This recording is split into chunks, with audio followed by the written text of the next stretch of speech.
Order, order, order, order, order in the court of Sunini Nanini. What it do, y'all? It's your brother man from the motherland coming to you guys live from the NY, back with another one of that December conversation. For those that don't know who I am him, Honorable Jones, the NBIC. Want to give all praise and glory to the heavenlies, for they are worthy to be what? To be praised. Last but not least, I want to give a shout out to all you guys for your continuous support, leaving all your feedback, the positive, the negative. All things is respected and needed because it allows me to do what I do best, and that is to continue keeping my foot on you heathens, you he-grows, and the newly installed heathenites next. Round of applause for that.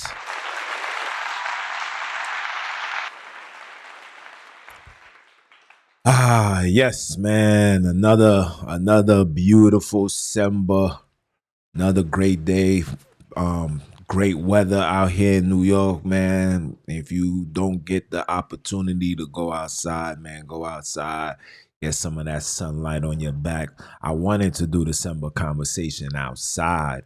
That's might be something I might do in the future. Might do it. I'm debating if I should do my weekly podcast in the summer outside. There's a lot of things that's running through my minds, but whatever happens, just know it's gonna get it happening. That's it, right? Now, before I start on today's conversation, which is gonna be a phenomenal one, for those that see the title, who told us that voodoo was evil and bad? Who's telling us this, right? Now, as a person that comes from a Haitian descent, Bantu descent, West African, Benin to be exact, there's a lot of misconceptions that's being told when it's pertaining to the so-called voodoo. And let me set the record straight. I know a lot of us, we retrieve information when it's pertaining to stuff like voodoo, but I also want you to remember one thing, that a lot of this information that was given unto us by the enemy, right? And I'm not gonna tell you too much. I want you guys to, watch the lesson, listen to it in its authority, and allow it. And after this, conversation, I hope you guys get a different perspective of voodoo. And the reason why I am doing this, because like I said, I do come from a Haitian descent, and within my household, voodoo is practiced. But voodoo was never done to do evil. And when you start looking into the word, when you start seeing what your Savior was doing, you will see that he was doing so-called voodoo things, right? That's the title. He was doing that. Aiding, ministering, healing. He was doing all of that. But it got thrown into the pits of evil by individuals who do not want us to tap into that, mainly because they know what happened in Haiti. Leopold knows it perfect. They know what happened in Haiti in 1805. But I'm not gonna tag along. Deadly Lioness, I am so happy to see you, hear from you. You see me reach out to you. Soon as December is over, I'm gonna holler at you. Nothing crazy, just checking in. I've been checking in with a lot of my peoples, especially my moderators, and I know a lot of you guys is going through certain things. My sister Bantu Princess, she got her personal issues. Deadly Lioness, I'm sure you got your personal issues. My Black Girl Magic, she got her personal issues. And I just want you guys to understand something, that we are being thrown into the fire intentionally because the devil, the adversary, the heathens, the he-grows, the heathenites wanna see you frigid, fold, and run right back to them. We're not going to do that. The creators won't allow us to do that. As long as you are seeking mama love, wisdom, understanding, she's the one that gives you the wisdom. Wisdom does not come from the Father. Let me say that again. Wisdom does not come from the Father. Wisdom comes from your mother. Your father is the wrath. Your father is the belt, the rod, the beating, the destruction, the rainfalls, the heat waves. That's your father doing that. Your mother has no participation in that. And that's the reason why the name Sunini Nanini is not found in no records, is not mentioned in no encyclopedia, is not mentioned in anything when it's pertaining to the gods, the so-called gods of African dialect. The name Sunini Nanini is removed because it's the only name, and I repeat, it's the only name that merges two individuals in one. The only name. See, I could pitch you Yahweh, right? Ulamari. I could pitch you that because it's singular. I could say, yeah, Ulamari means father, he, she, falling in line with the Greek monotheistic, Luciferian European religion. And if you guys don't know the African gods, man, I did that. It's in one of the classes, one of those lives. I'll shoot it. When I edit this, I'll put it up so you guys can watch it. But without further ado, you know what I'm here to do. Not to leave you confused, but have you saying, ooh, ooh, ooh. Okay? So let me make sure all these things is removed. Because I was up all day today putting the final pieces together for you guys. You know? This is what we do, man.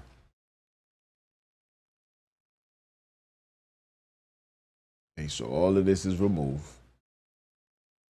Bear with me, guys. There we go. Okay. Okay. Let me share my screen.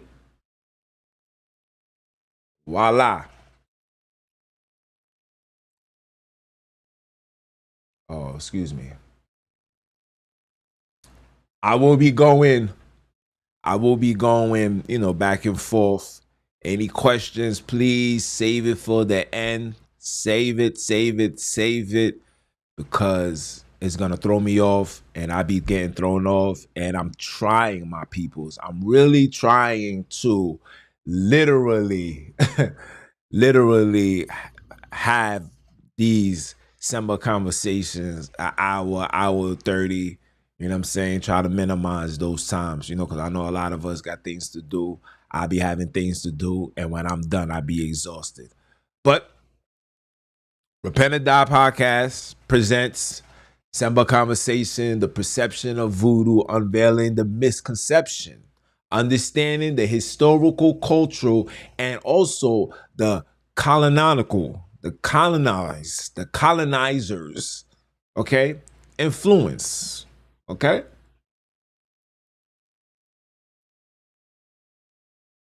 Oh, I forgot I'm not using PDF today. I'm using, where's my mouse? Okay.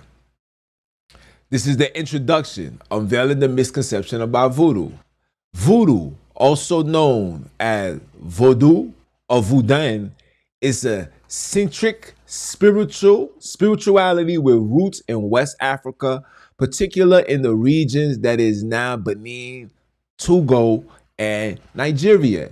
It combines element of African spiritual traditions with aspect of Catholicism and indigenous beliefs, forming a complex and diverse worship practice primarily in Haiti, the Caribbean, and parts of West Africa. And as you can see, I left Catholicism there, and I left it there for a reason, because of this submerging of this is the reason why it's being seen as evil, because we have intricate. Matter of fact, I'll save it.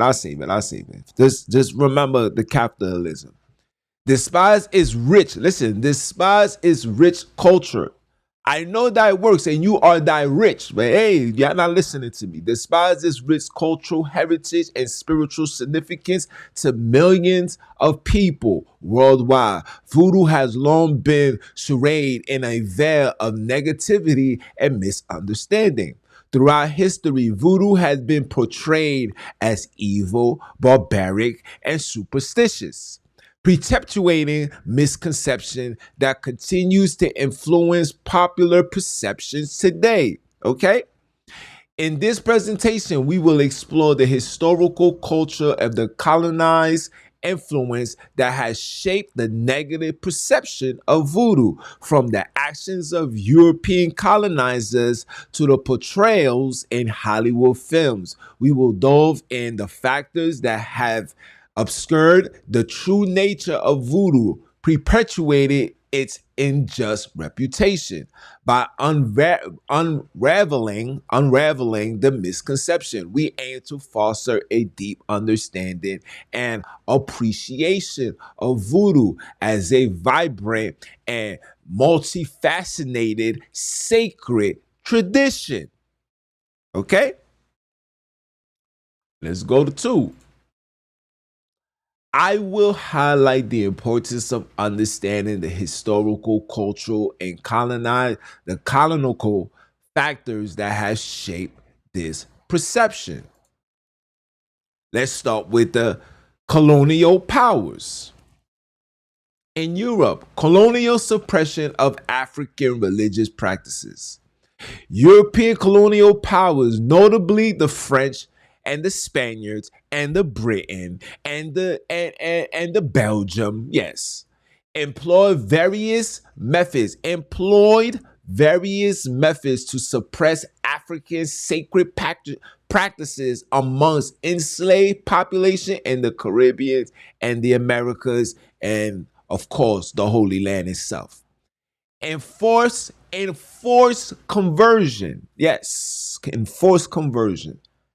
Colonizers imposed Christianity upon the enslaved African, viewing their traditional sacred practice as pagan and incompatible with Christian doctrine.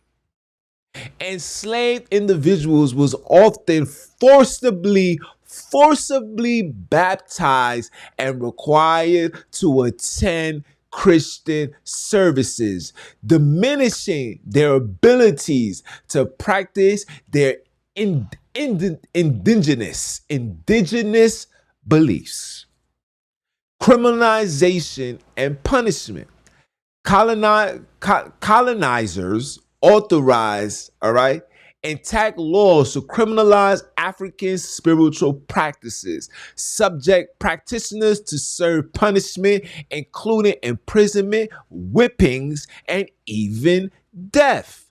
These harsh penalties aim to eradicate, listen carefully to what I'm saying, people, eradicate African sacred traditions and establish Christianity as the dominant faith, religion, beliefs, worship, whatever you want to call it. Destruction of sacred sites. Colonizers target sacred sites and sacred artifacts associated with African spirituality, viewing them as symbols as resistance and cultural identity. They destroy temples. Don't that sound like what they were doing? Don't that sound like Jerusalem? They destroyed temples, shrines, ceremonial objects to undermine the spiritual cohesion and the autonomy of enslaved communities.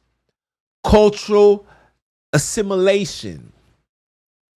Let me make sure I'm saying it right. Let me make sure. Hold on.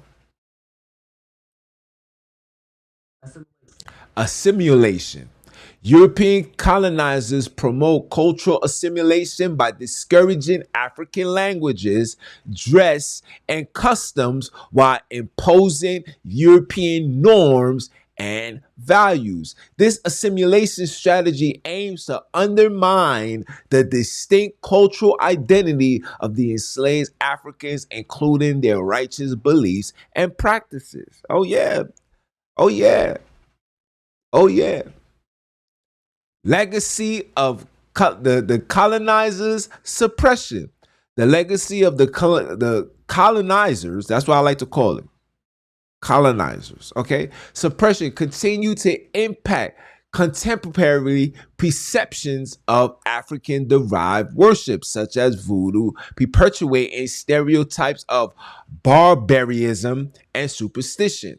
Understanding the historical context of European colonialism is critical to the contextualizing the negative perception of voodoo and the challenging of the misconceptions surrounding the belief system.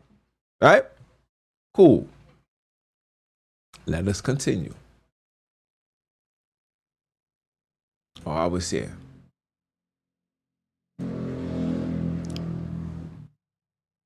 It continues. European colonized powers, particularly the French, hold on, let me make sure it's not the same.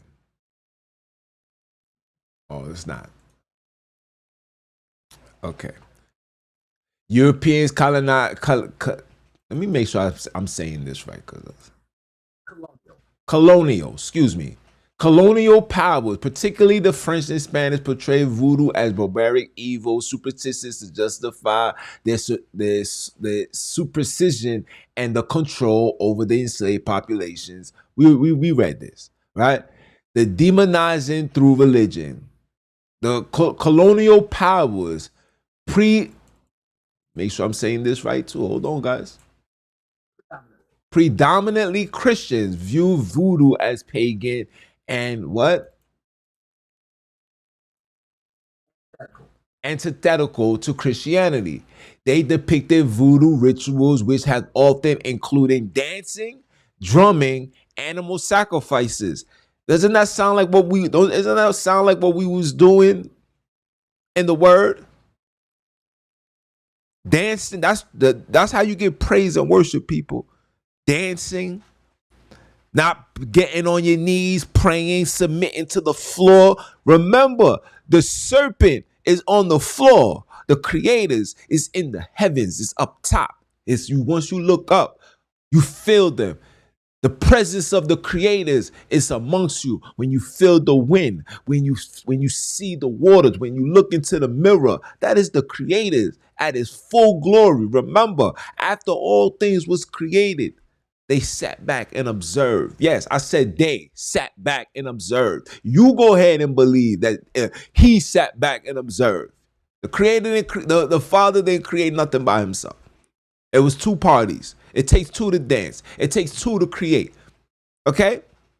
Let's kill this fairy tale, mythological, Europeanized nonsense. We throwing that out the window. We throwing that out the window. All of it. Okay? Including drumming and animal sacrifice. They consider that as barbaric and heathen practices. By framing voodoo as a make sure I'm saying it right, diametrically, exactly, opposed to Christian values.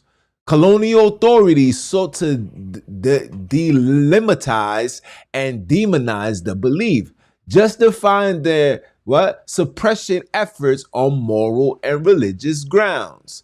The mispresentation of beliefs. European colonizers distorted and misrepresented voodoo beliefs, emphasizing elements that could be construct as malevolent or sinister. For example, they exaggerated the role of spirits, deities, and ancestral worship and voodoo ceremonies, portraying them as demonic entities or dark forces. So when you see brothers is teaching that these things are not what we was doing, just understand that it's all part of the colonizers. This is what they have installed into our minds. This is what I'm trying to tell you guys, that even through this awakening, We are still carrying the foundation and the traditions of these heathens because they main objection is to keep us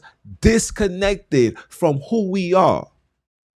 Yes, the book is giving us a lot of information, but like I say all the time, the book is not the end all be all. The true history of the children of Akobi is oral. Pause. You must go to the land. You must speak to the people. You must have a full understanding of you with them. And I'm listen. This we just getting started. Don't worry. Okay. Opposed to Christian value, I'm about to say the colonizers. The colonizers' authorities, the colonial authorities sought to, let me say this again, delegitimize, pardon my language, you know I can't say these things, justify their sufficient efforts on moral and religious grounds, the mispresentation of belief. European colonizers distorted and mispresented voodoo belief, emphasizing elements that can be constructed as malevolent or sinister. For example, they what?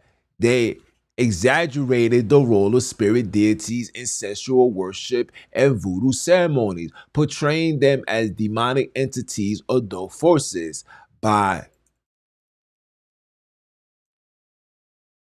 accentuating these perceived threats. You see this perceived threats?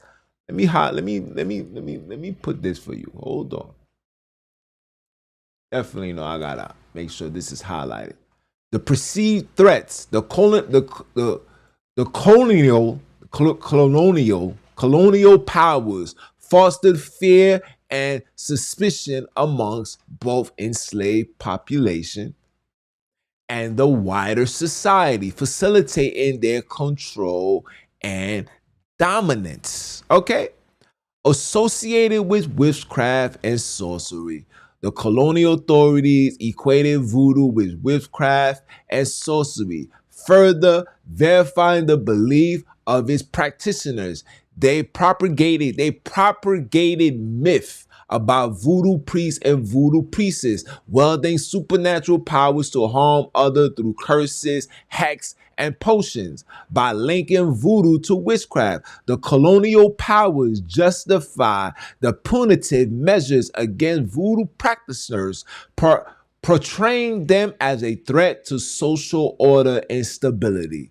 Exploitation of the stereotype. European colonizers capitalized on the existing stereotypes and the prejudice of African culture and spirituality to reinforce negative perceptions of voodoo. They depicted voodoo as primarily backwards and superstitious, pretextual, I'm gonna let the computer say it,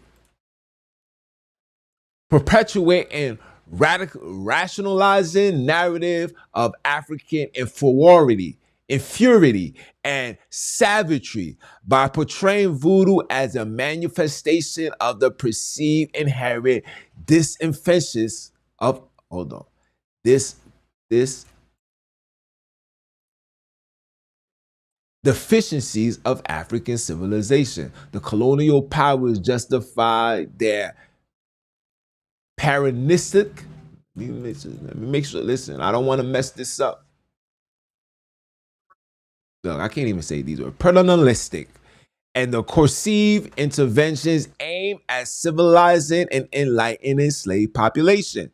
Basically, what I've always been saying, they wanted to give us religion because what was religion designed to do? It was to neutralize and civilize victims of war, victims of identity theft, kidnap, rape, slaughter, enslavement. Okay? That's what religion was created for.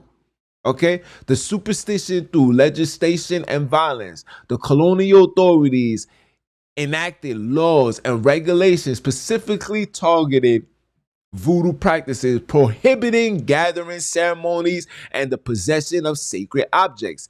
They imposed several punishments, including imprisonment, whipping, and execution. to deter voodoo practitioners and suppress the, see, they put religious influence, the righteous influence, by criminalizing voodoo and subjecting its practitioners to harsh penalties. The colonial powers sought to eradicate the belief and insert their dominance over the enslaved population. Overall, European colonizers' power portrayed voodoo as barbaric, evil, superstitious to justify their superstition. Let me say that right, because I'll be messing up. Not what I wanted to say. Suppression, and the control over the enslaved populations in the Caribbeans and the Americas. The demonization, misrepresentation associated with witchcraft, exploitation of stereotypes, and the suppression through legislations and violence. The colonial authorities sought to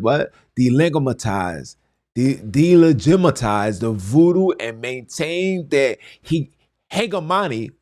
Let me say this word because I want you guys to know this is where the he and all of that comes from. Let me make them say it. The hegemony.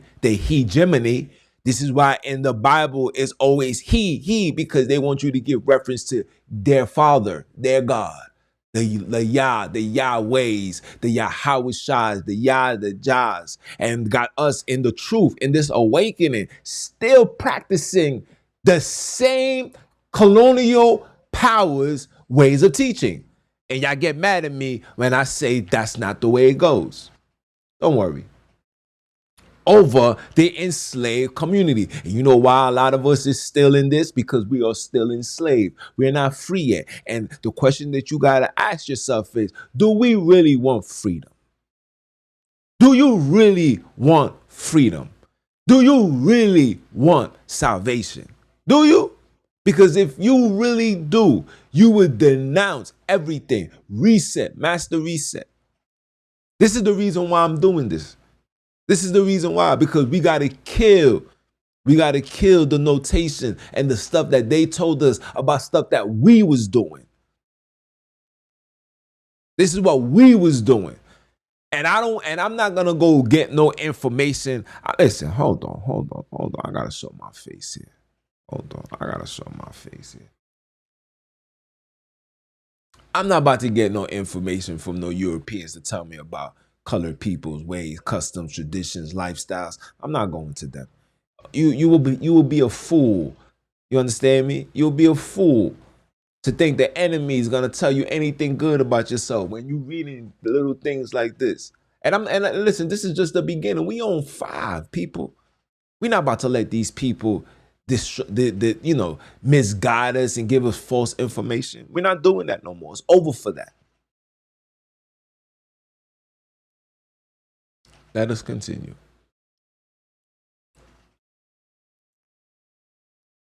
Oh, listen, the Christian mercenaries. Oh, you know we here too. The Christian mercenary played a significant role in promoting negative perception of voodoo by portraying the religion as pagan and opposed to Christianity, leading to its association with devil worship and witchcraft. Here's how.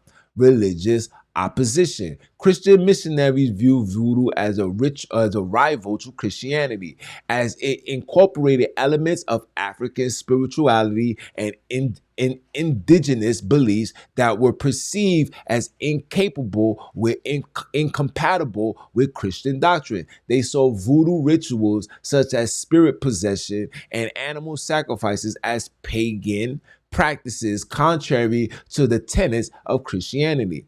Right? The demonizing of the indigenous beliefs. Missionaries demonized voodoo beliefs and practices, characterizing them as primitively idolatrous and superstitious. They emphasize the worship of spirits and deities in voodoo ceremonies, portraying them as demonic entities or false gods. Don't that sound like how we be moving? Okay, by framing voodoo as a form of idolatry and superstition, missionaries sought to discredit the belief and undermine the legitimacy, promoting of Christian conversation. The missionaries actively sought to convert voodoo practitioners to Christianity, viewing it as their duty to save the souls and spread the gospel. Who that sound like? Who that sound like? Got you. They portray Christianity as the only true faith. Who that sound like? Who that sound like? Gotcha. All right. Contrasting it with the supposed darkness and the deception of voodoo. By converting voodoo practitioners to Christianity, missionaries aim to eradicate, here's the word again, eradicate voodoo and establish Christian, what? The hegemony, right? Association with devil worship and witchcraft. Missionaries equated voodoo with the devil worship and witchcraft, further demonizing the belief and its practitioners. They propagated myths and stereotypes about voodoo priests and priestesses and engaging in occultic practice, such as casting spells, summoning evil spirits. By linking voodoo to devil worship and witchcraft, missionaries reform negative perceptions of the belief and justify their efforts to suppress it. Okay, don't that sound like the same thing the Pharisees were saying to your Savior? Don't that sound the same thing?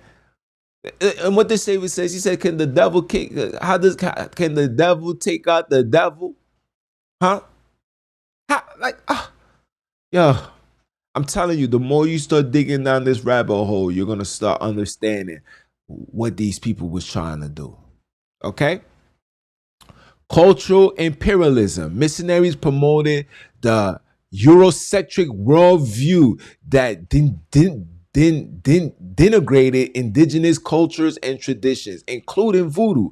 They view voodoo as a manifestation of pagan savagery and heathenism, contrasting it with the supposed superiority of Western civilization and Christian morality. By imposing, listen carefully, by imposing their own cultural and religious values onto indigenous populations, missionaries reinforce negative stereotypes and prejudice against voodoo.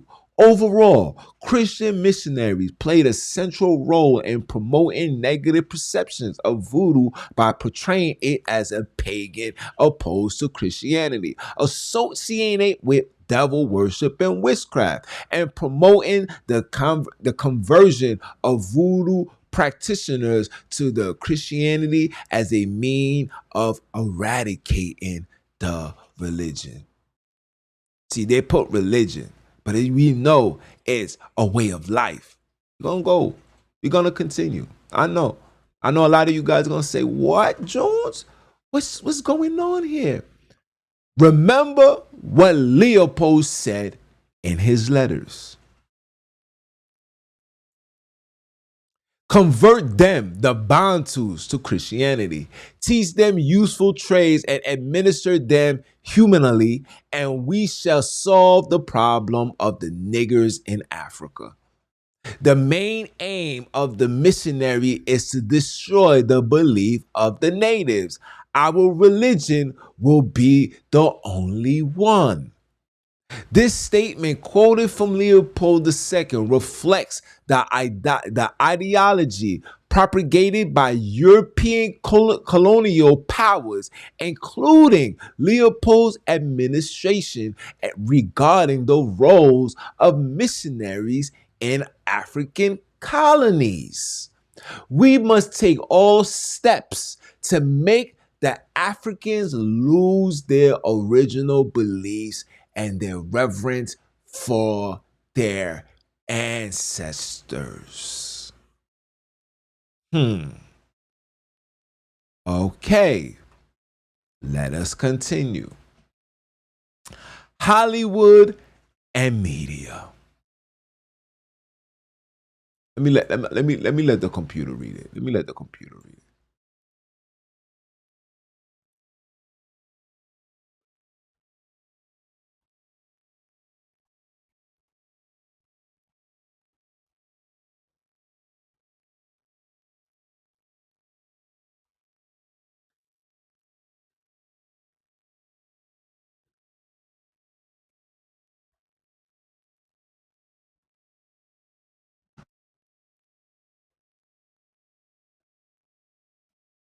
Okay? All right? The mispresentation. Hollywood frequently mispresented voodoo, distorting its belief practices and tradition for dramatic effects. Films often depict voodoo priests and priestesses as sinister, right? The malevolent characters wielding supernatural powers to harm others. They exaggerated the roles of zombies, curse, and black magic and voodoo ceremonies, portraying them as central elements of belief. These mispresentations perpetuate stereotypes of misconceptions about voodoo, reinforcing the negative perception of the belief as evil and dangerous. Let's let the computer read this one.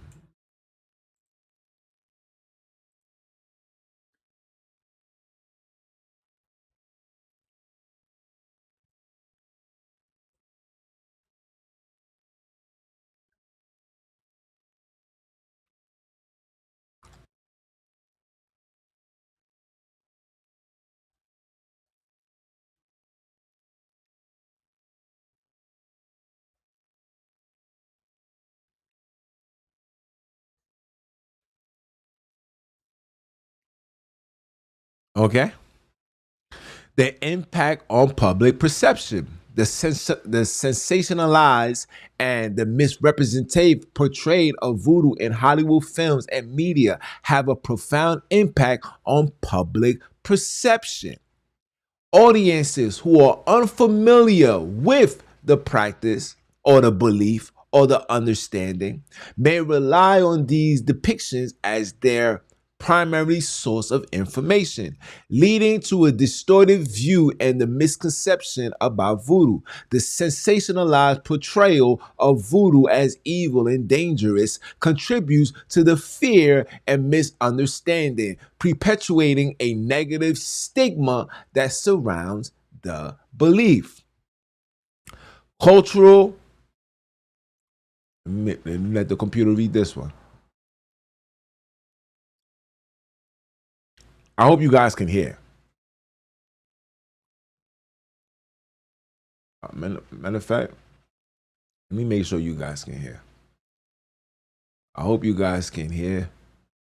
Turn this up so you guys can hear it all. Okay?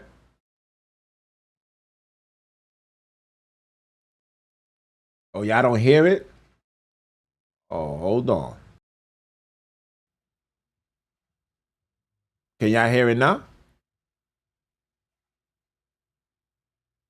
Let me play it. Hold on. What? Hold on.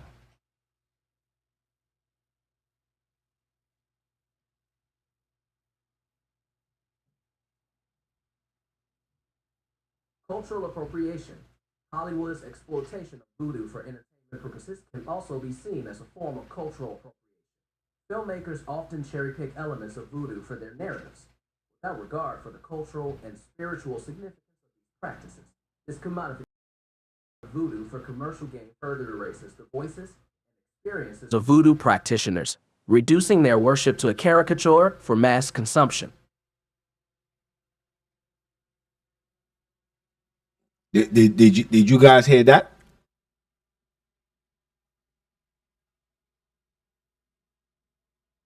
Is that no again? Hold on.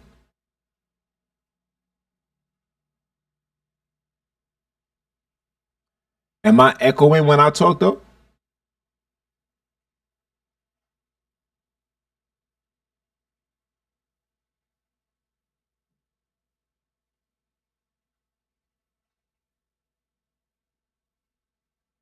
All right. So let me go back. Damn.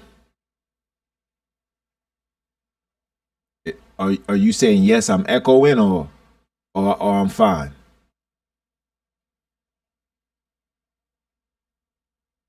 Do you hear any echoes?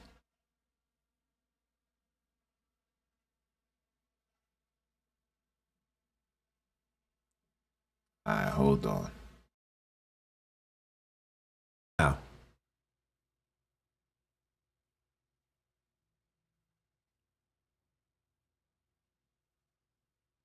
can you hear the echo?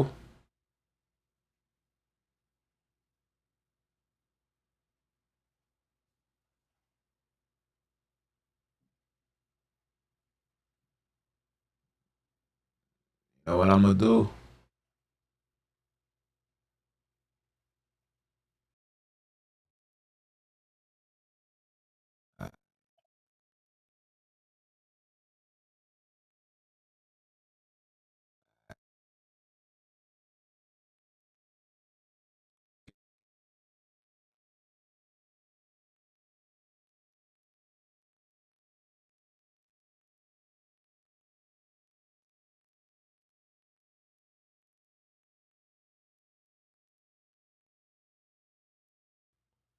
Do you hear echo now?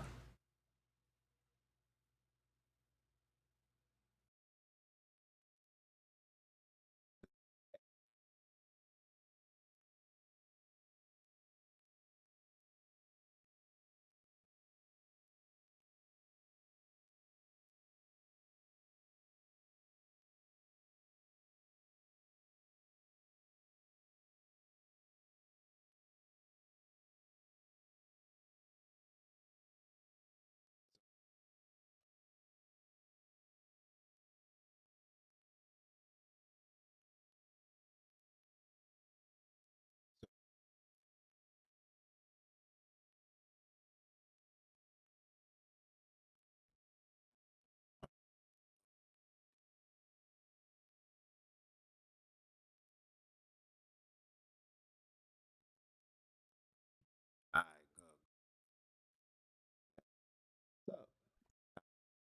I'm gonna play.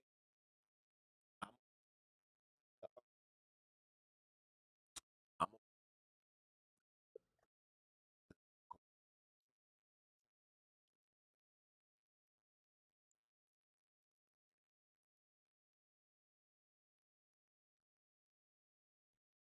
Cultural appropriation. Hollywood's exploitation of voodoo for entertainment purposes can also be seen as a form of cultural appropriation. Filmmakers often cherry pick elements of voodoo for their narratives, without regard for the cultural and spiritual significance of these practices. This commodification of voodoo for commercial gain further erases the voices and experiences of voodoo practitioners, reducing their worship to a caricature for mass consumption.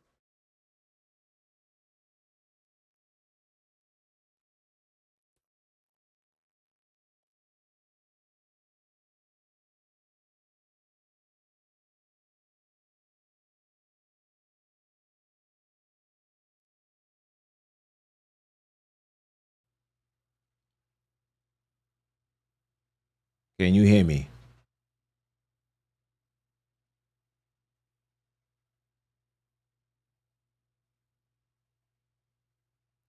I'm sorry, guys. We're having technical difficulties. Can you hear me?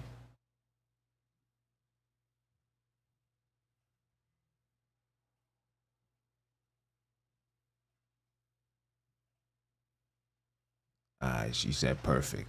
All right. Now let me play the thing one more time. Tell me if this is perfect.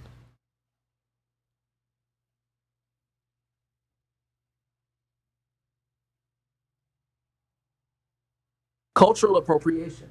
Hollywood's exploitation of voodoo for entertainment purposes can also be seen as a form of cultural appropriation.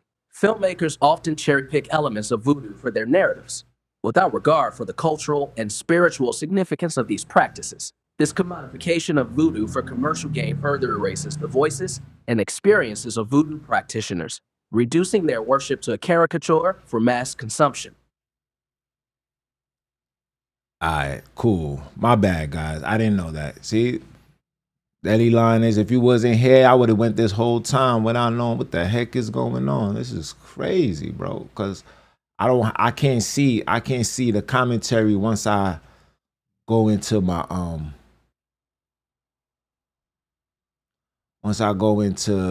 keynotes. I can't see nothing. Right? Something told me to go back and look. Right? So we're gonna go back to let's do the media, the Hollywood media, the Hollywood in media. Let's do that again. My bad, guys. I'm so sorry. Sensationalization. Hollywood films and media often sensationalize voodoo, portraying it as mysterious, dark, and dangerous. They emphasize dramatic elements such as rituals, ceremonies, and magic spells, creating an aura of mystique and intrigue around the belief. By sensationalizing voodoo, Hollywood perpetuates the idea that it is exotic and otherworldly, fueling curiosity and fascination among audiences. Okay. Let's read this one. Let the computer read that one too. Misrepresentation. Hollywood frequently misrepresents voodoo, distorting its beliefs, practices, and traditions for dramatic effect.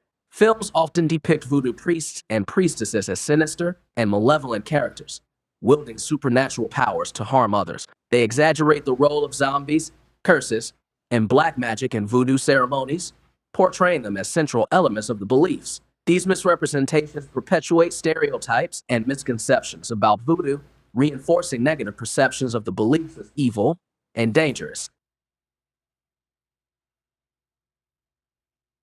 Okay, so you guys are hearing it perfect, right? As long as you're hearing it perfect, I'm good.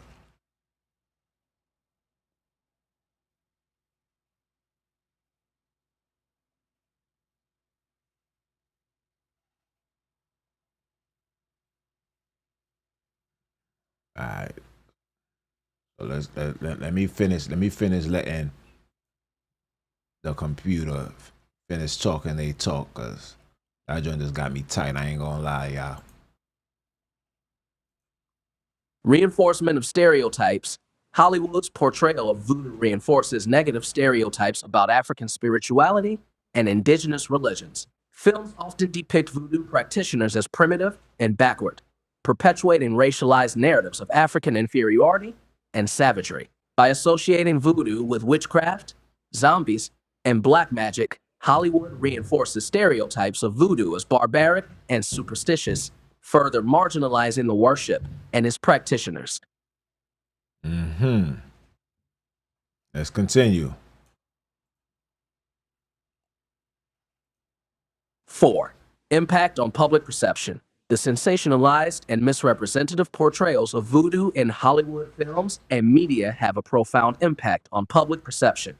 Audiences who are unfamiliar with the religion may rely on these depictions as their primary source of information, leading to distorted views and misconceptions about voodoo. The sensationalized portrayal of voodoo as evil and dangerous contributes to fear and misunderstanding, perpetuating a negative stigma that surrounds the beliefs.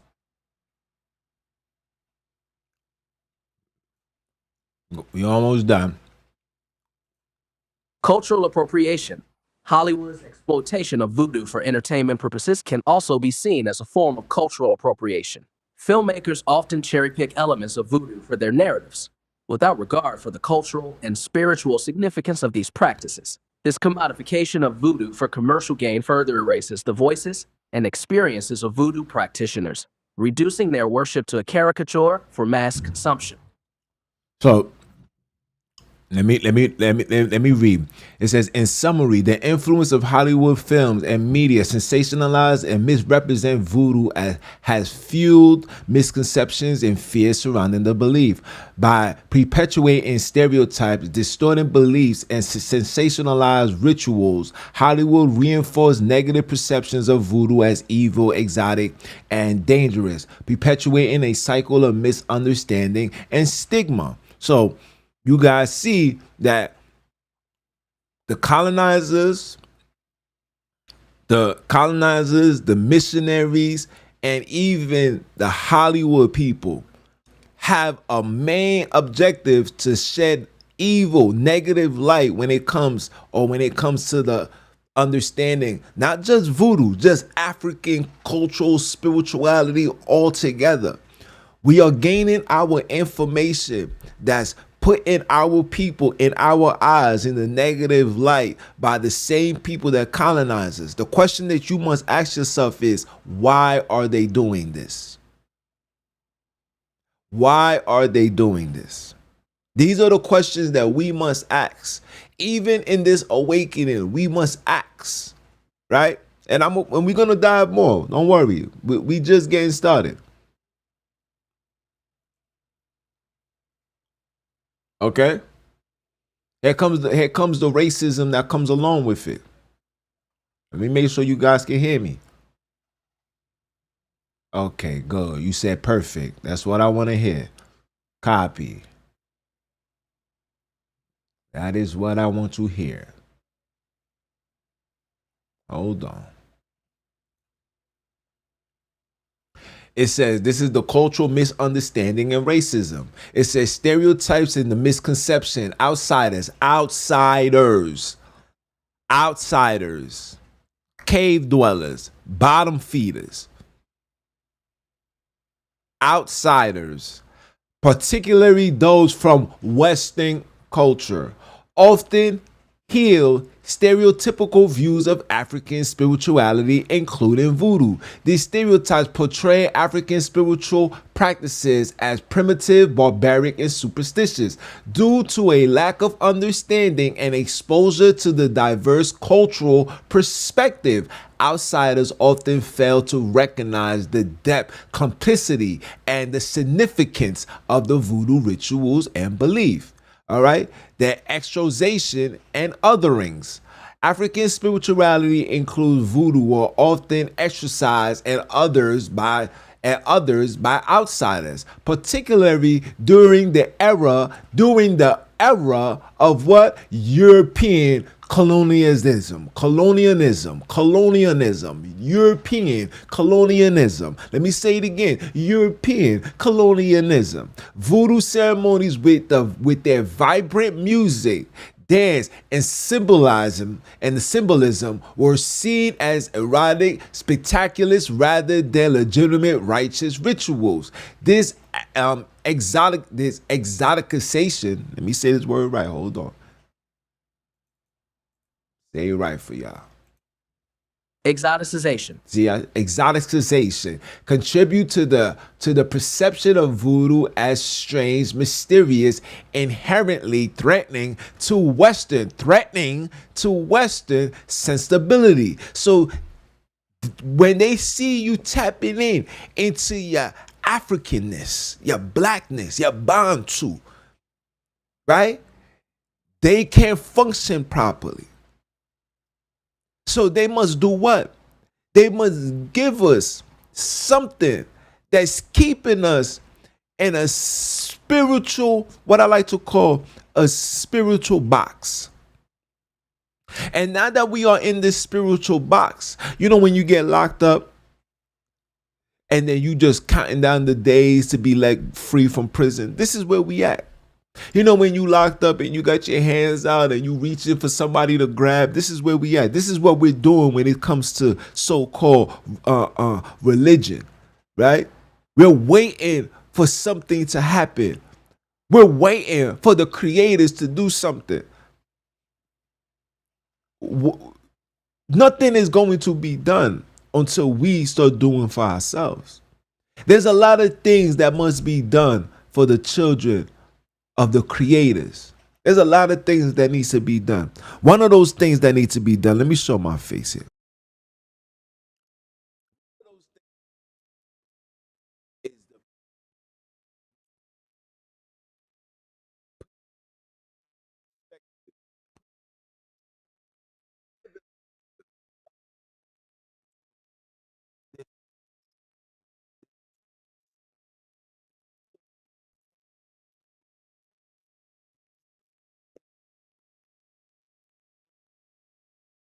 And we're using religion.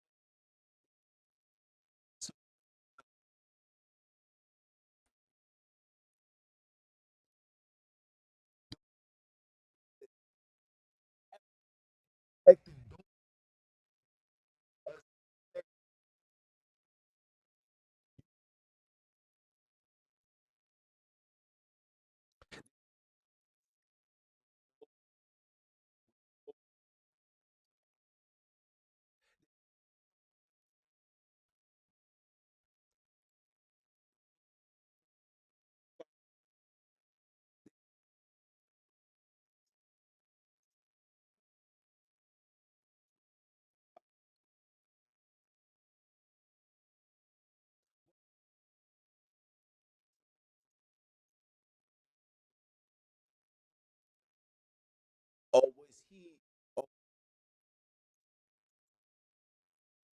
he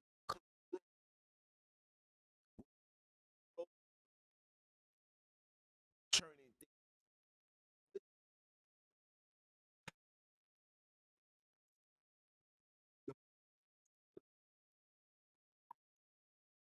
It's a, it's exactly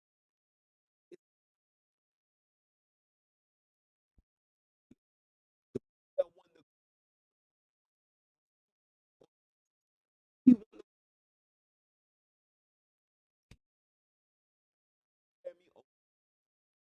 everybody. Don't ever pray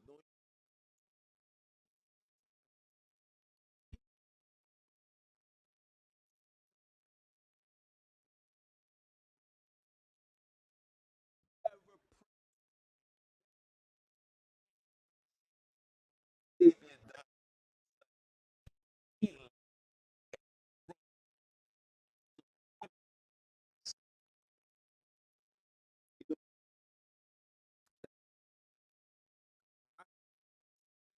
I don't know about you, for the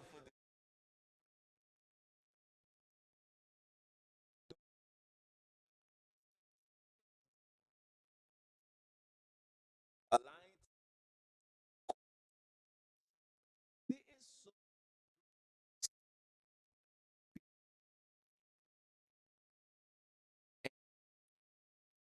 and if he killed and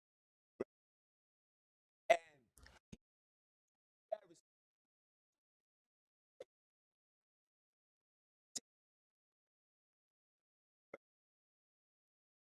it, witness, uh, and he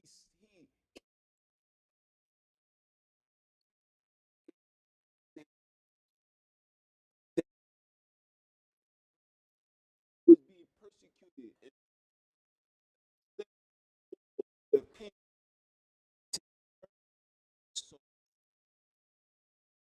and why would the Savior check this out? Ask yourself, why would it,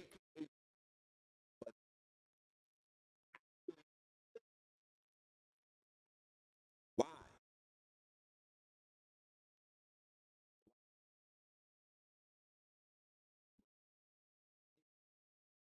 I don't know. What I'm saying. I'm sorry, guys. I'm sorry. Racial bias and prejudice. Racial bias and prejudice also influence the negative perception of voodoo. African descended people who were often the practitioners of voodoo face systematic racism, discrimination in Western society as a result to their belief practices were viewed through a lens of racial bias, with voodoo being seen as a manifestation of the perceived inferiority and the savagery of African culture. And I can attest to this. You want to know how can I attest to this? Let me give you an example. Let me I remember I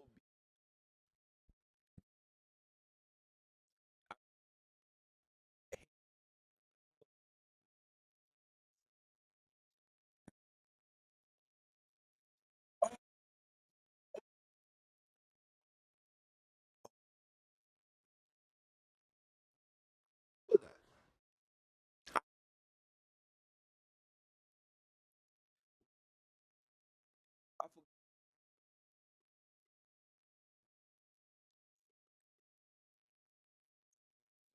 took place. That's listen, I ain't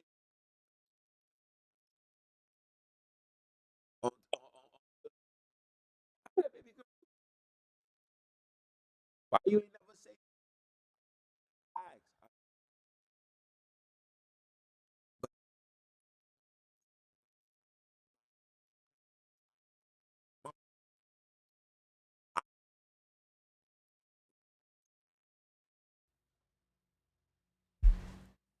Yeah.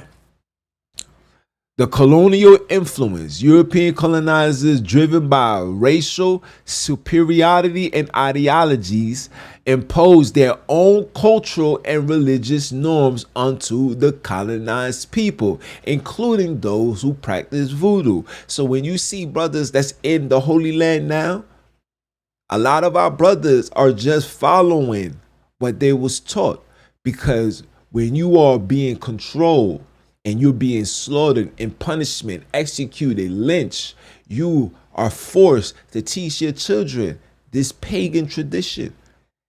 And now that we're waking up, we are associating this pagan tradition with this awakening, where we're questioning, where we're discrediting African culture and upholding it with European scriptures.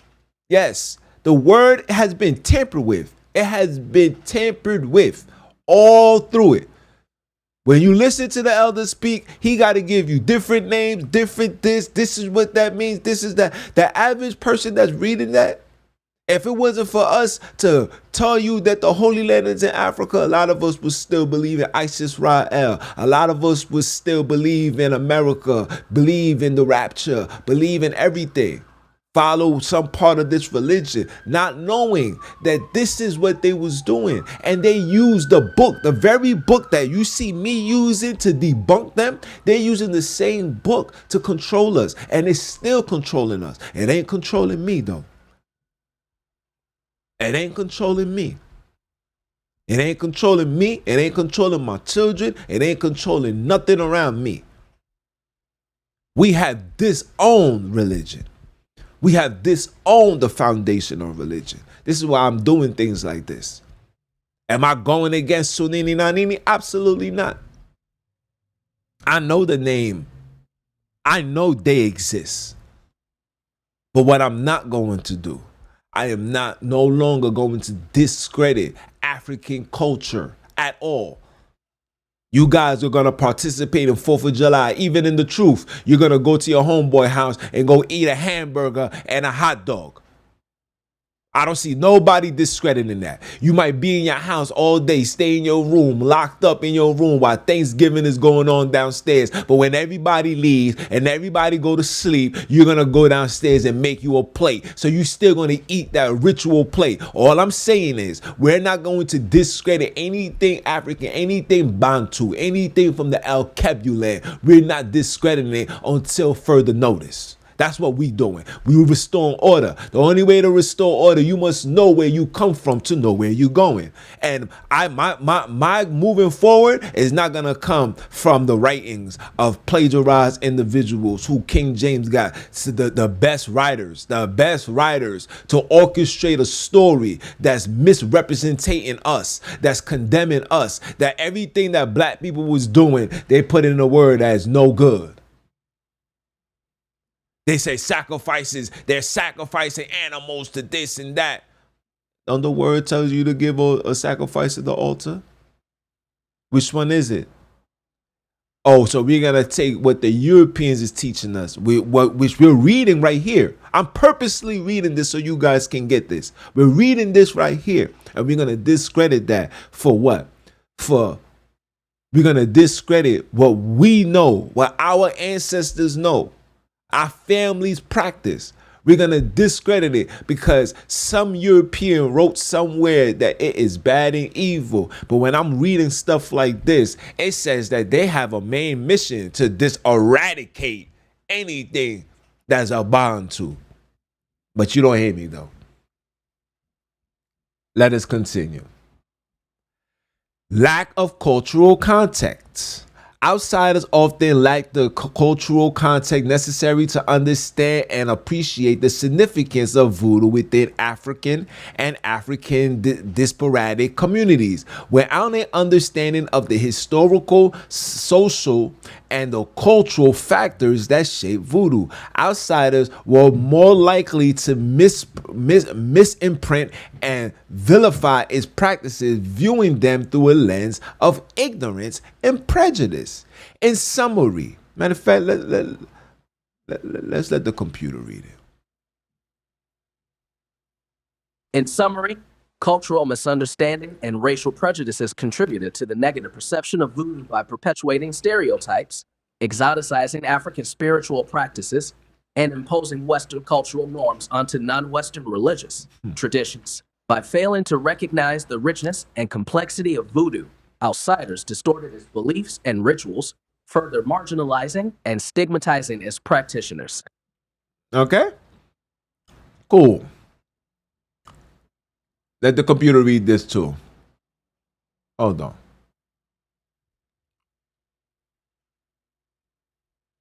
The widespread notion that voodoo is evil or dangerous emerged from a combination of colonial, missionary, media, and cultural influences. Colonial powers sought to suppress African beliefs practices among enslaved populations, portraying voodoo as barbaric and superstitious to justify their control. Christian missionaries further demonized voodoo, viewing it as pagan and opposed to Christianity, associating it with devil worship and witchcraft. Hollywood films and media sensationalized and misrepresented voodoo, featuring elements like zombies and black magic, fueling misconceptions and fears. Cultural misunderstanding and racial prejudices also played a role, as outsiders lacked understanding of African spiritual practices and viewed them through biased lenses. This negative perception overshadowed the true cultural and spiritual significance of voodoo, which is rooted in community, healing, and cultural identity among its practitioners. Voodoo is a syncretic religion that blends African spiritual traditions with elements of Christianity, particularly Catholicism. Its rituals and beliefs serve as a means of connecting with ancestors, spirits, and the divine, providing guidance, healing, and empowerment to its followers. However, the pervasive stereotypes and misconceptions perpetuated by colonial, missionary, media, and cultural influences have obscured the richness and complexity of voodoo, reinforcing a distorted view of the beliefs as evil or dangerous. Hmm. Yeah, I know. I know. Where's all of this negative perception coming from? Europeans, colonialism, the colonial powers. Who's teaching us this?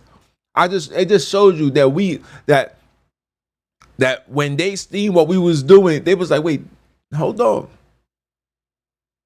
They trying to tell you that what we're doing is associated with Christianity, some sort. No. Christianity is a brand new religion. Islam is a brand new religion. These things was not around when Abram was walking the earth.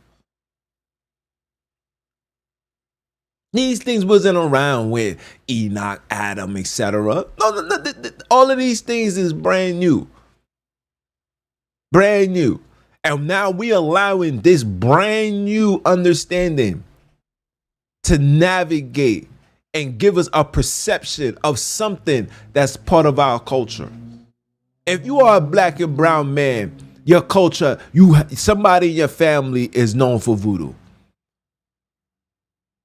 Somebody. We're not going to argue that no more. I don't want to hear no arguments about. I don't want to hear nothing when it's pertaining to voodoo, actually, because when I ask, yo, what's your resources? Where you got that from? I guarantee you, the person that's giving you this information is not somebody that's of voodoo descent, black. Promise you, right? Let us continue.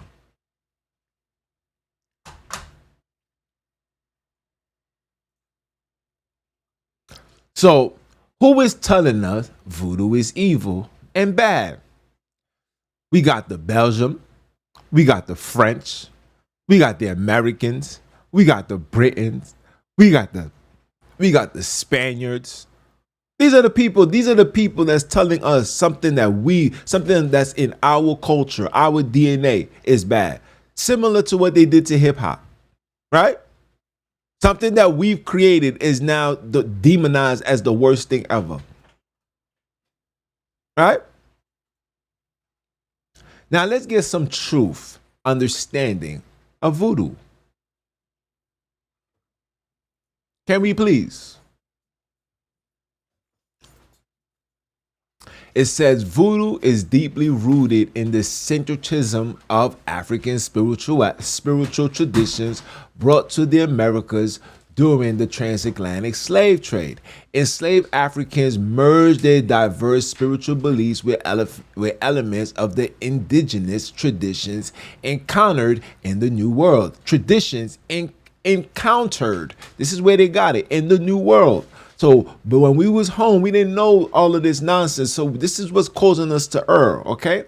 Resulting in the rich tapestry of voodoo as well as we know it today. And voodoo, ancestral spirits and deities from various African cultures are honored and revered, often adapting to local landscapes and historical context. These, let me say this word right, hold on. Syncretism. Syncretism reflects the resilience and the adaptivity of the African spirituality, preserving cultural heritage and fostering a sense of continuously across generations. Okay, let us continue. Vital roles in communities, healing, and cultural identity. It says voodoo plays a central role in the lives of practitioners, serving as an undefined force within the communities and a source of healing and cultural identity. Voodoo ceremonies and rituals are communal. Let me say this word right. Hold on. Communal events that bring people together. A nation that's divided can't stand. Bring people together, strengthening social bonds and fostering a sense of belonging through music, dance, and shared spiritual experiences. Participants connect with one another and with the spiritual realm, reaffirming the interconnectedness with their ancestors and the natural world, the order, the natural. Not this counterfeit, not this falseness, not this religiousness, the natural, the righteous world. Let's continue. In terms of healing, voodoo encompasses a holistic approach that addresses physical, emotional, and spiritual elements. Isn't that what your Savior was doing? Isn't that what he was doing? Did he open somebody up? Did he cut legs and arms and thighs? No. He was doing what? Holistic approach, addressing the physical, emotional, and the spiritual elements. Voodoo practitioners known as the Huguenots, let me say this right. Huggins. And the Mamabos.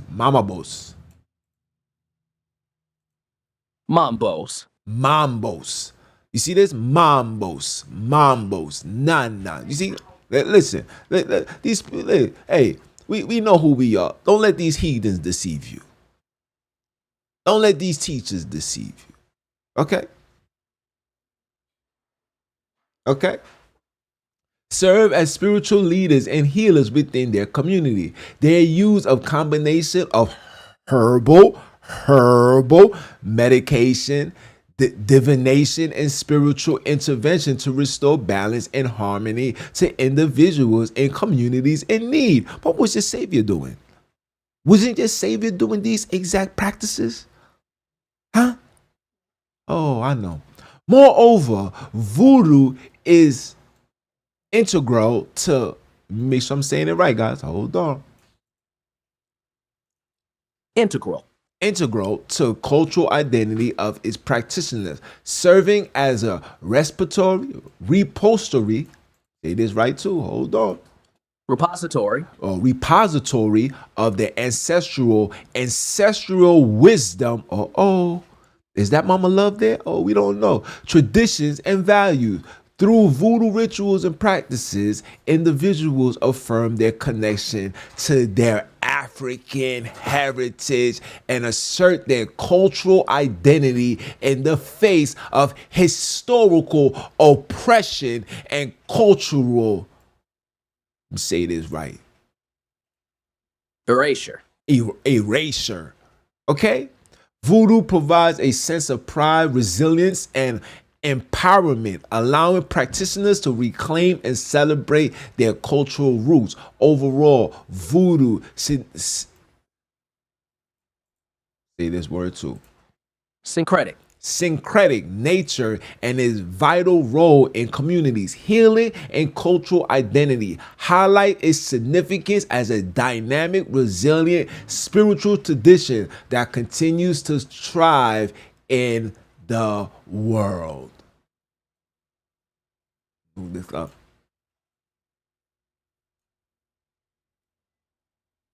Okay, let us continue. Now, this is a Haitian word. Well, I'll say a Bantu word because they also say it in Benin. But listen, Genin. Jenin. La Jenin, ou connaît qui ça m'a do? Oh yeah, no, I can speak Creole. I'm gonna parler this. Ba kan parler bien, but I'm gonna parler. I know how to speak it, right? The Jenin also referred to the Ganti or the La Jenin is that aspect of the voodooism belief that established a direct link to its African ancestral source, representative of both a sacred location and the spirit force. You see I highlight the sacred location. Where you gonna see this sacred location located at? I'm gonna feed you this barbecue chicken y'all gonna eat today. And spirit force. Jenin sustains the holistic worldview in which perceived relationships and the interactions taking place within the supernatural realm and between the natural and the supernatural. Don't you get that in the book of Hebrews? Don't you get that? Where they getting this from? I know. Hey, I don't agree much. I know.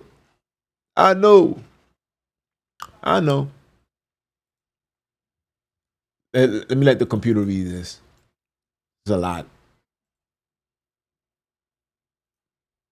A key component of Vodou's spiritual arrangement and symbolic of a devout African homeland, Jenin is both a revered realm and vital Loa. Its sacred city is Ife, which is to Vodou what Mecca is to Islam.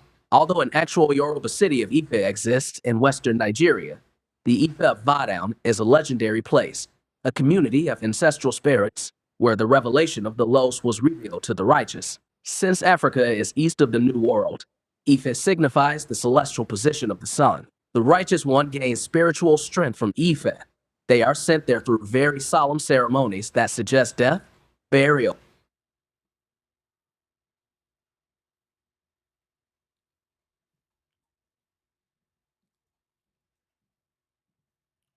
What just happened? Where was it?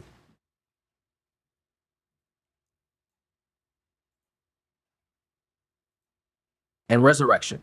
This is much like a baptismal journey, a rite of passage in which they are immersed in their cultural and divine birthplace, after which they emerge renewed and empowered. One such important ceremony is the death ritual that sends the Grobanage to Jenin, where it reunites with other spirits and ultimately becomes a Loa to be worshipped by family members. Each person's soul is believed to contain two parts, a Grobanage or big guardian angel, which preserves the individual's life force, and a Tibanage or little guardian angel, which reflects the individual's knowledge, experience, and personality. The Grobanage leaves when a person dies and has the capacity to unite with other Los and Jenin. It is thus germane to immortality. If the death ritual is not fully accomplished, the Grobanage could become trapped on Earth, bringing misfortune to surviving family members. Beyond the locale, therefore, Jenin is also one of the beloved spirits or Los in Vodou, referring to the spirit force that emanates from Guinea.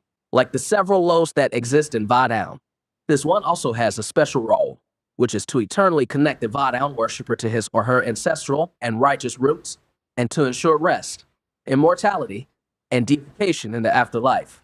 Okay, yeah. So where did that come from? You see, they want to put certain things like, like the guardian angel, and then you got a lesser angel. But you see, they will do everything in their power to never tell you about Sunini Nanini, right? See, when you die, you go into a red. Like I tell you, I'm gonna give you the true understanding about this hell stuff. This hell story is not what you guys think it is. It's really not. Now, I'm not gonna tell you the reason why I don't bring it out is because I don't want you guys to use it as a reason to live wicked lives and do mischief amongst people. Right? That's the reason why I don't bring it out. That's the reason why I don't bring it out. Because I don't want you guys to be like, well, you see, I ain't gonna go to hell, so I'm gonna do whatever. Nah. Because a lot of us is still under this religious foundation. We're righteous people. Right? You see, your soul goes with the other souls in a nice particular place. You see, it says in the Yuba city. So it's letting you know that the Holy Land where we dwell is in Africa. It's not in America. It's not in none of these areas. Okay? I'm just letting you know. I just want you guys to know this. Let us continue. I would like to play a video. Now, when I play this video, please, Deli Lioness, please let me know if you guys can hear it.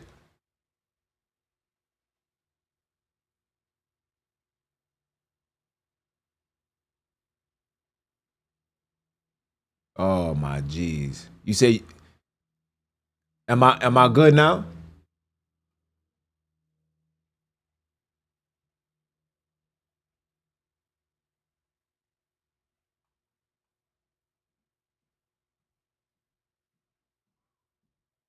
Am I good now? I ain't gonna switch my face no more. I'm just gonna play it all out. Am I good now?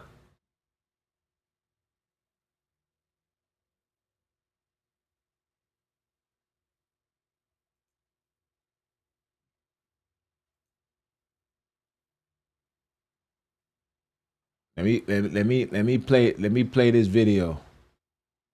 Matter of fact, let me play the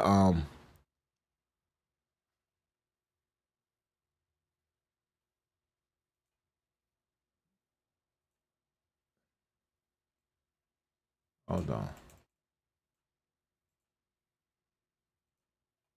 A key component of Vodal's spiritual arrangement and symbolic of a devout African homeland, Jenin is both a revered realm and vital Loa. Its sacred city is Ife, which is to Vodal what Mecca is to Islam. Although an actual Yoruba city of Ife exists in western Nigeria, the Ife of Vodal is a legendary place, a community of ancestral spirits, where the revelation of the Los was revealed to the righteous. Since Africa is east of the New World, Ife signifies the celestial position of the sun. The righteous one gains spiritual strength from Ife. They are sent there through very solemn ceremonies that suggest death, burial, and resurrection. This is much like a baptismal journey, a rite of passage in which they are immersed in their cultural and divine birthplace, after which they emerge renewed and empowered. One such important ceremony is the death ritual that sends the Grobanage to Jinn, where it reunites with other spirits and ultimately becomes a Loa to be worshipped by family members. Each person's soul is believed to contain two parts, a Grobanage or big guardian angel, which preserves the individual's life force, and a T-Banage or little guardian angel, which reflects the individual's knowledge, experience, and personality. The Grobanage leaves when the person dies and has the capacity to unite with other Los and Jinn. It is thus germane to immortality. If the death ritual is not fully accomplished, the Grobanage could become trapped on Earth, bringing misfortune to surviving family members. Beyond a locale, therefore, Jinn is also one of the beloved spirits or Los in Vadal, referring to the spirit force that emanates from Guinea. Like the several Los that exist in Vadal, this one also has a special role, which is to eternally connect the Vadal worshiper to his or her ancestral and righteous roots, and to ensure rest, immortality, and deification in the afterlife.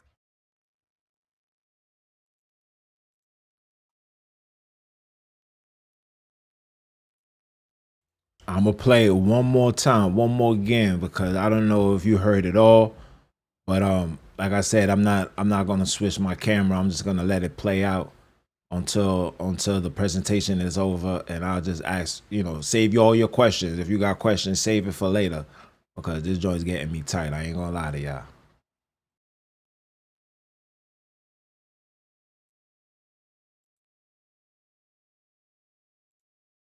A key component of Vodou's spiritual arrangement and symbolic of a devout African homeland, Jenin is both a revered realm and vital Loa. Its sacred city is Ife, which is to Vodou what Mecca is to Islam. Although an actual Yoruba city of Ife exists in western Nigeria, the Ife of Vodou is a legendary place, a community of ancestral spirits where the revelation of the Los was revealed to the righteous. Since Africa is east of the New World, Ife signifies the celestial position of the sun. The righteous one gains spiritual strength from Ife. They are sent there through very solemn ceremonies that suggest death, burial, and resurrection. This is much like a baptismal journey, a rite of passage in which they are immersed in their cultural and divine birthplace, after which they emerge renewed and empowered. One such important ceremony is the death ritual that sends the Grobanage to Jinn, where it reunites with other spirits and ultimately becomes a Loa to be worshipped by family members. Each person's soul is believed to contain two parts, a Grobanage or big guardian angel, which preserves the individual's life force, and a T-Banage or little guardian angel, which reflects the individual's knowledge, experience, and personality. The Grobanage leaves when a person dies and has the capacity to unite with other Los and Jinn. It is thus germane to immortality. If the death ritual is not fully accomplished, the Grobanage could become trapped on Earth, bringing misfortune to surviving family members. Beyond the locale, therefore, Jinn is also one of the beloved spirits or Los in Vodou, referring to the spirit force that emanates from Guinea. Like the several Los that exist in Vodou, this one also has a special role, which is to eternally connect the Vodou worshiper to his or her ancestral and righteous roots, and to ensure rest, immortality, and deification in the afterlife.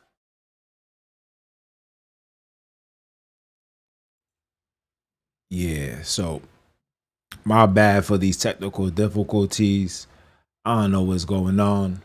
You know, every time, listen, when the adversary know you bringing forth things to expose their lies and what they've been teaching, things like this occur. So my apologies. Um, Daily Linus, anytime I mess up, I need you to call my phone, because I'm not, like I said, when I'm playing this, when I'm on the keynotes, I can't see none of the comments. So you're gonna have to call me and let me know what's going on. All right? All right. Let us continue. I would like to play a video. And for YouTube, please, please, this is all educational. Don't bother me.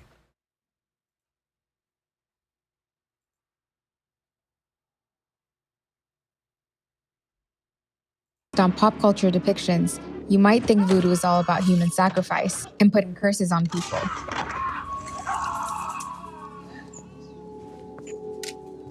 That stigma plagues voodoo believers like Martine de Souza, a voodoo priestess and historian who has spent almost 20 years trying to demystify her faith.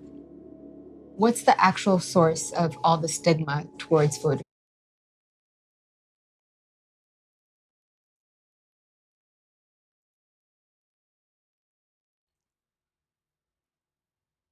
I want you guys.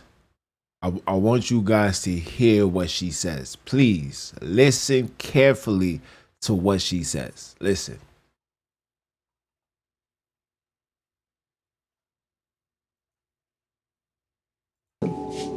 You know, all the stigma started when Europeans start to come to Africa. The Catholic Europeans, you know, when they came here, they saw the sort of unity between us. And they know that Africans, they are very strong people. How can we fragilize them? How can we take over those people? I think we will start to tell them that the God that they are worshiping is evil. They should follow our. That's how it started. Reports of ritual crimes continue to cast a shadow over the voodoo community. In 2020, a 7-year-old girl was kidnapped and killed attributed to the religion, but worshippers like the Souza dismiss any link. Blood sacrifice is pretty central to voodoo. Yeah. but there's also the association with human sacrifice, ritual crimes. How do you grapple with that as a voodoo believer? We don't sacrifice human beings for voodoo. It happens in the old days, but not now. Voodoo is not negative. Witchcraft is different from voodoo. Witchcraft is the power that people have to fly, to turn themselves into birds or cats or something different, to come to your house, take your soul, make you sick. They can even turn somebody's soul into a goat or chicken and eat it. Have you seen that? You've seen a bird turn into a human? Yes. And it's because of those people that we are working very hard, because we need to protect people. And Tron, my deity here, Tron, is always fighting the evil people. Yeah. So, as you can see, there's a big difference, right? You see how they try to associate what we was doing, and you heard what she says. It all started with capitalism. When they bought their behinds over here, it started from them. They came, they divide, they started forcing in the beginning of the lesson, I was telling you how they was enforcing their teachings upon the people. They was forcing this upon us. Okay? And if you didn't comply, you would die. You understand? People don't know how the story went. The true story went is when we started worshiping the wood and the stone of the Europeans. You understand? We had objects all around. The trees, the this, the that. I'm at a point right now doing so much of this studying. I'm at a point right now is you really can't put nothing off the table until, like I say all the time, until further notice, because of so much lies and deception, so much butchering and murder and killing and infusing this doctrine, this westernized European colonial power upon the children. We can't take it for granted. We can't.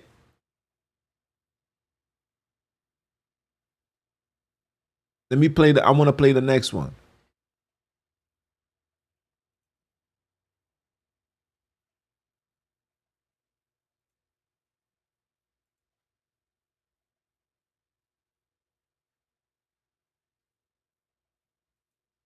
Hold on.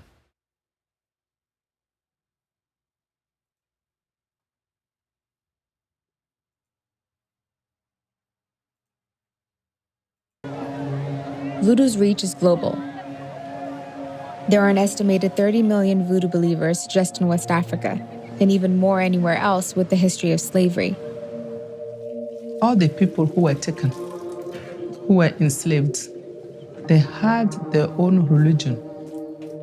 And today, in New Orleans, in Cuba, in Haiti, in Brazil, in Black America, we have voodoo there today. Because of whom? Because of those people who left.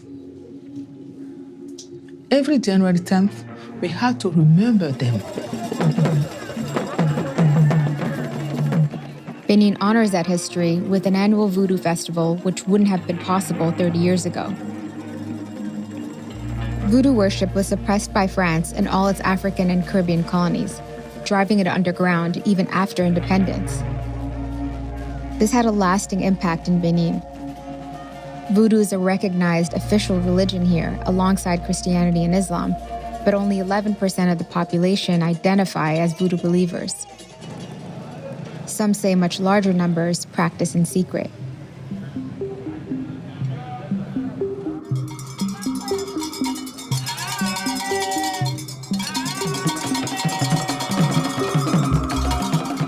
We're here at the palace of Benin's supreme voodoo leader, who's also referred to as a voodoo pope. He's about to induct voodoo priests and priestesses from around the world as his representatives in their respective countries.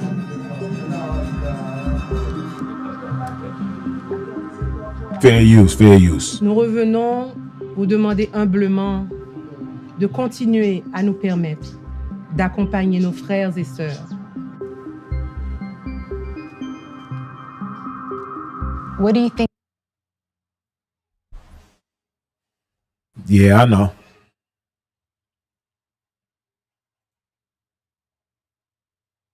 Yeah, I know. Can you hear me? Am I echoing? Let me know.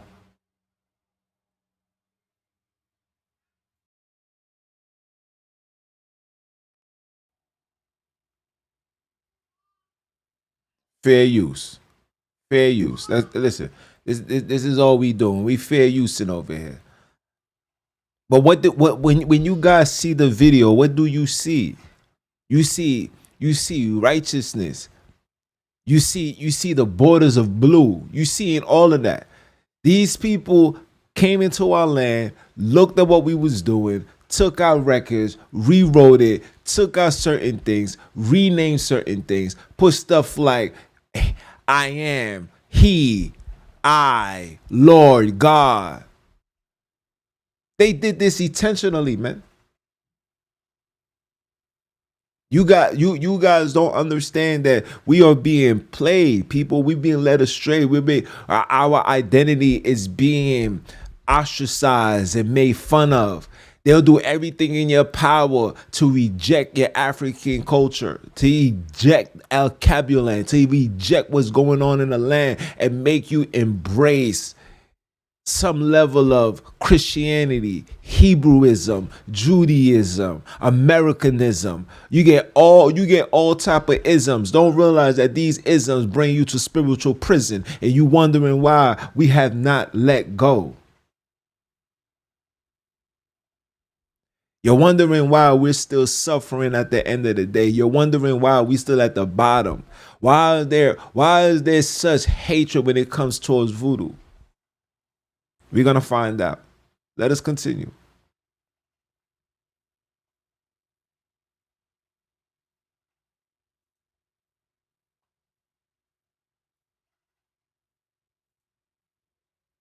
Now, don't get it twisted, people. Voodoo can be used for evil. Don't get it twisted, people. Voodoo can't be used for evil. Why am I saying this? My grandmother from my mother's side, she was a voodoo. She was a voodoo priestess. And my mother can tell you, my grandmother ain't never did nothing evil in day of her life. She was healing the people. In fact, my grandmother was a very prominent figure within my mother's community. Everybody went to my grandmother for medication. Everybody went to my grandmother. What you think you're doing when you are a holistic person? What you think you're doing? That's all Bantuism. But why they don't label that evil? Why? And some of them do. Some people call the herbalists witchcrafts because they're using the herbs. They're summoning spirits. I know somebody personally who died. Listen carefully what I'm about to tell you. I know somebody who died. And before the person would, you got a short window. I think it's like 48 hours, 72 hours. I don't remember. I don't want to tell you a lie when it's pertaining to the time. But the person when the person died, they went straight to a voodoo priest and told the priest, I'm not ready to bury my son. And the voodoo priest told the parents what they had to do. And they did that. While the person was in the hospital, gone, dead, whatever you want to call it, he woke up. He was I think he was downstairs getting ready to be put in the freezer until, you get picked up by the funeral people, etc., etc. He woke up. And the people was shook, startled. Similar to what the Savior said. Remember when the person died, when the man's daughter died, or the son, I believe, and he said, please, please. And he said, because of your belief, go home and the person will be up. And he went home and his son was alive. We do this till this very day in the Holy Land. We do this till this very day in Haiti. The reason why those things are not being practiced is because the people has allowed their power to overstand their purpose, right? They're using their powers for mischief, right? They're not doing things, the ordinary things in righteousness. You got to come with a fee. You got to come with something, right? They're doing everything that the Creator said not to do. Why you think they labeled and called them the Levites? These was the priests, man. The priests, the practices was this right here. Don't let these people feed you any more lies, man. The rituals, the sacrifice, isn't what the Levites was doing? What you think they was doing? Don't let these people feed you lies, man. They feeding us lies, people. You have to realize that they're feeding you lies. How did it become evil? When we added heathenism, aka European religion, into it and started talking about it. When we started adding capitalism, so when all of a sudden now we Catholics. As you can see, they saying it's associated with Catholics and all of that. This is when we fall. And when you pay attention and to look where when these things was upon us, you'll be shocked, man. Now look, quick stereotypes by, of course, the heathens. Let me give you a quick stereotype. Let me give you a quick stereotype. Remove this.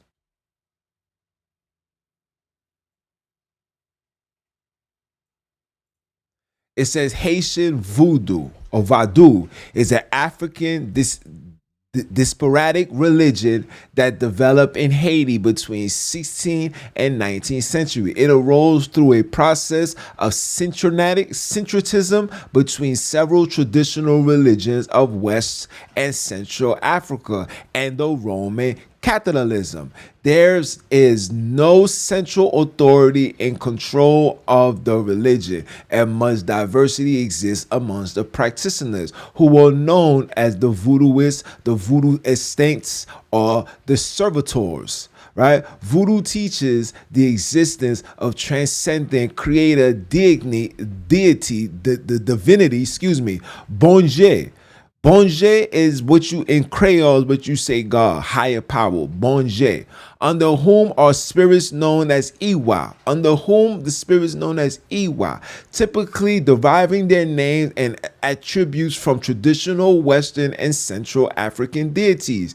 They are equated with Roman Catholic saints. You see how they try to infuse that? Listen, the Iwa divided into different groups, the nations, the nations, most notably the Rada and the Pitu, about whom various myths and stories. This theologically has been labeled both monotheistic and polytheistic. Remember, we don't know nothing about monotheism. You see, when I put the equated with Roman Catholic saints, they are the ones that's put in the monotheistic. Okay, this is them. This is not us. Okay, in the Tory tradition, voodooists commonly venerate the Iwa at a Ofun, which is temple run by the Ongan priest or the Manbo priestess. Alternatively, voodoo is also practiced within family groups or in sacred societies, like the, let me say this word, I can't say it, Bezagon. Bazango, a central ritual involved practitioners drumming, singing, and dancing to encourage the awa to possess one of their members and thus communicate with them. This is what they're telling you. Offers to the the Iwa, and to the spirit of the dead, including fruits, liquor, and sacrificial animals. Several forms of divination are utilized to decipher message from the Iwa. Healing rituals and the preparations of herbal remedies and talisman also play a prominent role. See, they're trying to always throw discredit, spirit of the dead. These are the things that they're telling you. They're not getting this from. We don't speak like this. The lady just told you. We don't do these things. Who's telling you this? The Roman Catholic. These people who equated with Roman Catholic saints. We don't associate with that. Okay?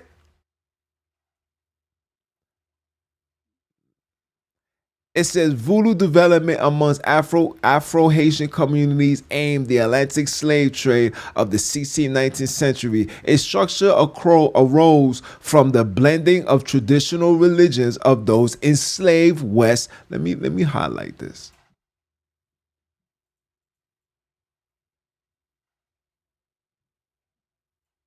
Let me highlight that. Okay? Blending of the traditional religion of those enslaved West and Central Africans brought to the island of Hispaniola.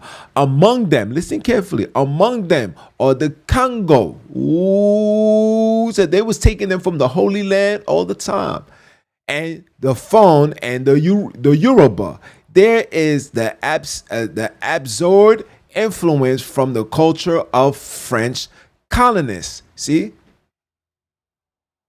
Who controlled the colony of the Santo Domingo, most notably Roman Catholicism, but also Freemasonry. See, they was infusing these things within our deity, into our culture, to refuse to do what?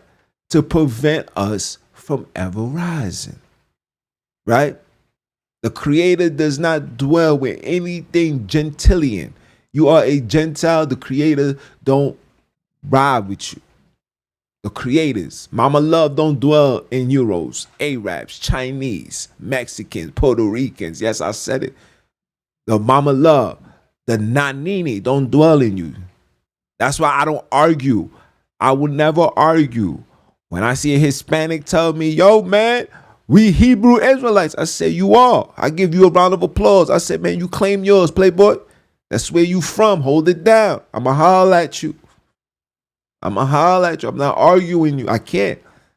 Because 68%, and I'm speaking mainly for the Puerto Rico, 68% of the genealogy of your genetics is European. 68. That means you're not even 50. You're 68%. That means you are full-fledged Euro mixed with a little bit of Bantu. Mix just a little bit. But this is not no disrespect. I'm just restoring order because there's a lot of misconceptions and a lot of confusion that's preventing us from elevating to the next level. You just got to accept that we're just not the same. And I know we're not the same. You know when I realized that? When I used to go pick a work from Washington Heights, I had to come with my man. Shout out to my man Live, man. I seen him on Facebook, man. He looking like he doing good. I had to go with my man Live, man. My man Live had to be the mediator between me and them. Like they was not doing no business with no brother man at all. And he would have to come. Listen, these dudes was so shiesty with it, man. They would come throw the work out the window, fam. Throw out the window, take it. Like we ain't coming in here spending thousands of dollars, bro. But they didn't care. They don't care. This is what I'm trying to make you guys understand. They don't care. And it's not them, it's the DNA that's in them. They are the seed of Cain. Come on, people. Oh, my jeez. Right? It says many voodooists were involved in the Haitian Revolution of 1791 to 1801, which overthrew the French colonial government, abolished slavery, and transformed Santo Domingo into the Republic of Haiti. The Roman Catholic Church left for several decades. So when they came with this nonsense. So we had to fake our culture and merge it with this Catholic nonsense. Similar to what the brothers was doing in Brazil, where they got this dance. They was literally practicing their karates and all that, but they had to change it into a dance, which is a very prominent dance right now. I just don't know it from the top of my head. You understand? Following the revolution, allowing voodoo to become the dominant practice. In the 20th century, growing immigration spread voodoo abroad. The late 20th century saw growing links between voodoo and related traditions in West Africa and the Americans, such as Cuba. This is where we started falling off. Such as Cuba, Santeria, Brazilian Candomilli. Let me make sure I'm saying it right. Hold on.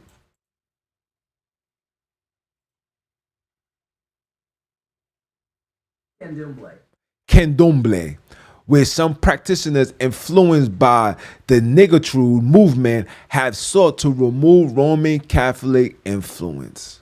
Okay? It says most Haitian practice both voodoo and Roman Catholicism, seeing no contradiction in pursuing the two different systems simultaneously.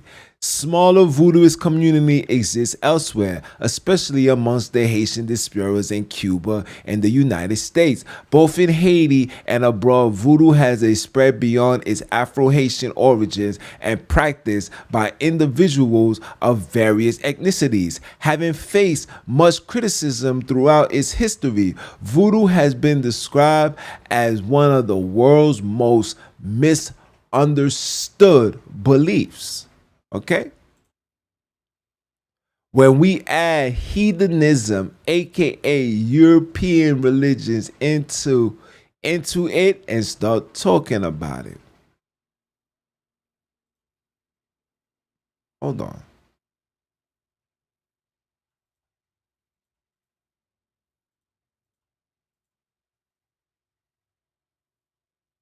Okay? Let me read this. Let's read this.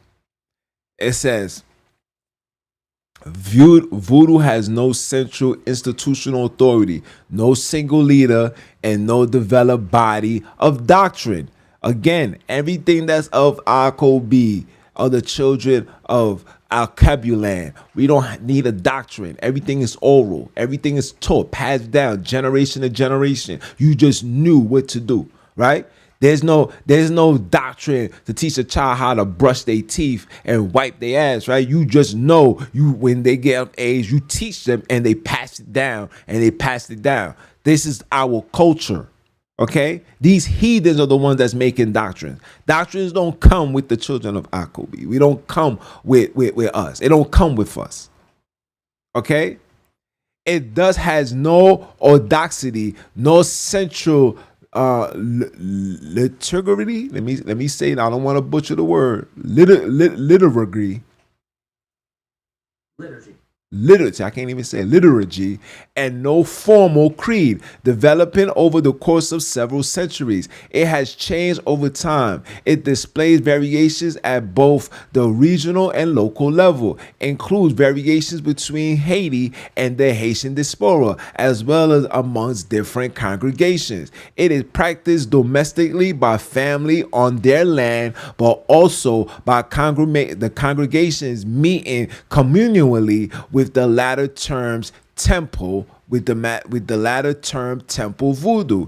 In Haitian culture, religions are generally deemed totally autonomously. Many Haitians thus practice both voodoo and Roman Catholic, with the voodooists usually regarded themselves as Roman Catholics. Okay? This is why it's being seen evil right now, because we are infusing Cain. We are infusing Cain with Abel. We are infusing the fallen with the creators. This is what we're doing. We are infusing Ham with Shem and Japheth. This is what's going on. Okay? In Haiti, voodooists have also practiced, right? Voodooists have also practiced protismus, Mormonism, or Freemasonry. In Cuba, they have involved themselves in Santeria, and in the United States with modern paganism. And this is what's going on. See, we are leaving our African culture and we participating in this foolishness, or we're adding this into our everyday lives. We can't serve two. Either you're going to hate one and love one and hate the other, right? Voodoo has also been absorbing elements from other contexts. In Cuba, some voodooists has adopted elements from spiritualism, okay? Influenced by the negritude movement, the negritude movement, other voodooists have sought to remove Catholics and other European influences from their practice of voodoo. So we got those that's trying to remove all of this. Then we got the same ones that's also following the spiritualism, right? Cool. So let's recap the key points. The negative perceptions of voodoo has been influenced by historical, cultural, and colonial factors, okay? So the things that you are being told is not being told by the as you can see as the sister. They're not getting this information. Look, even the lady that was interviewing her, you see her foundation is the foundation of what she was told about it growing up. She was like, but isn't y'all doing witchcraft and stuff like that? She's like, no, who told you that? Where are you getting this from? Movies, Europeans, encyclopedias, Wikipedia. These are the people that's giving us a breakdown of African culture like it's not good. When I just gave you guys Leopold's letter. Leopold's letter said what? What did the word says in Psalms 83? That the name of Al-Kebulan, Akobi, Abram, Isaac, all righteousness, Shem, Japheth, Noah, Enoch will no longer be in your remembrance. And when you do remember, you're going to remember under the guidelines of the enemy. Come on now. European colonial powers, Christian missionaries, Hollywood media, cultural bias has contributed to the portrayal of voodoo as evil or dangerous, right? Voodoo is a synetric beliefs, blending African spiritual traditions with the indigenous belief without the reference to Christianity. We are not Christians. We are not Christians. The Bible promotes Christianity, but Sunni authorized righteousness. Mama Love displays and teaches righteousness, not religion. Big difference. Read it to find out. Voodoo plays a vital role in community healing and cultural identity amongst its practitioners, serving as a unifying force and source of empowerment. Now I wonder why.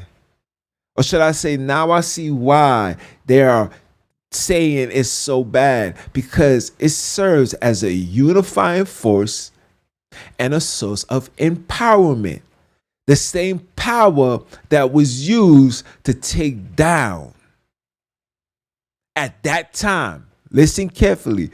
To take down at that time the most powerful and strongest army, Leopold, and we took it down in a heartbeat. I know.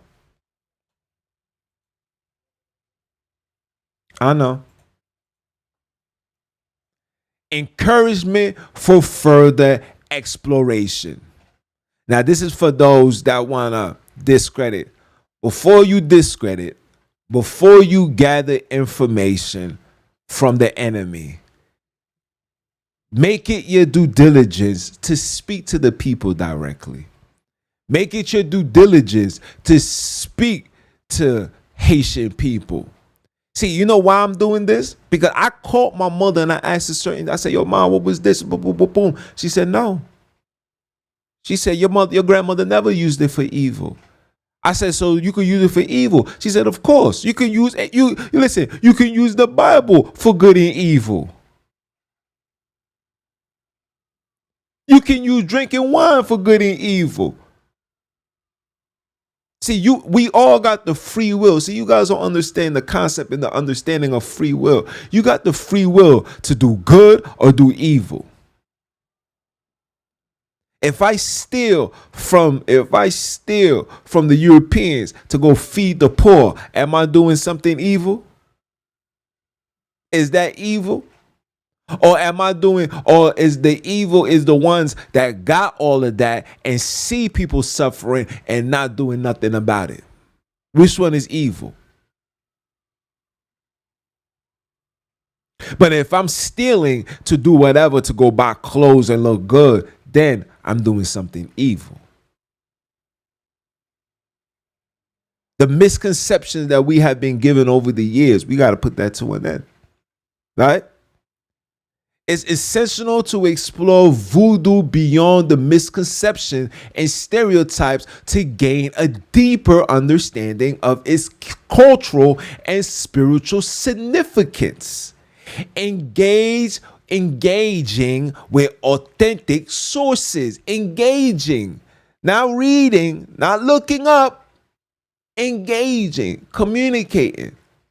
You have to speak to the people. Speak to family members. Go to the land. Take a trip to Western Africa. Speak to the people. Stop allowing the writing of the enemy to deteriorate or to create a stereotype of something that's connected to you, black man. I'm not trying to hear none of that no more. None of it. Engage with authentic sources, such as first-hand accounts and interactions with voodoo practitioners can provide insight in the richness and the diversity of voodoo traditions and its ways. By challenging the misconception and fostering respectful dialogues, we can promote greater cultural awareness and appreciation for voodoo as a legitimate and vibrant belief of the Bantu tradition. All praise and glory to the heavenly ones. Come on, man.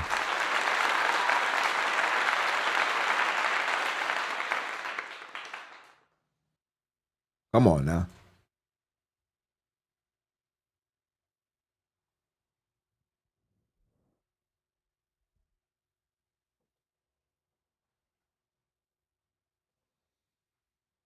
Come on now. Talk to me nice, guys. Talk to me nice.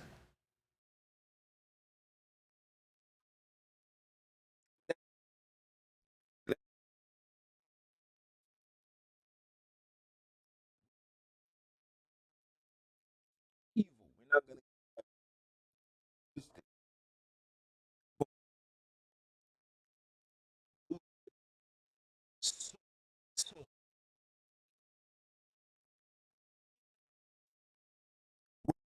and I could contest to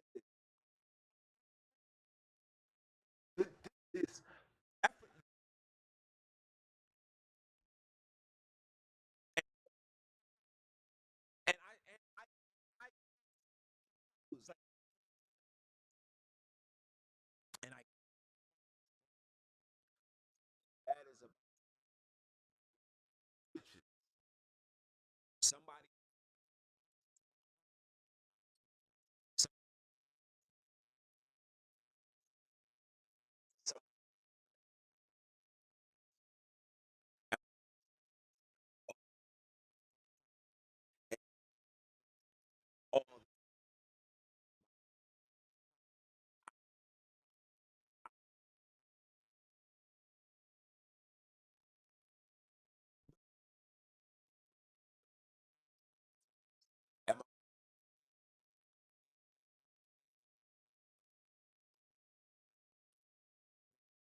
all that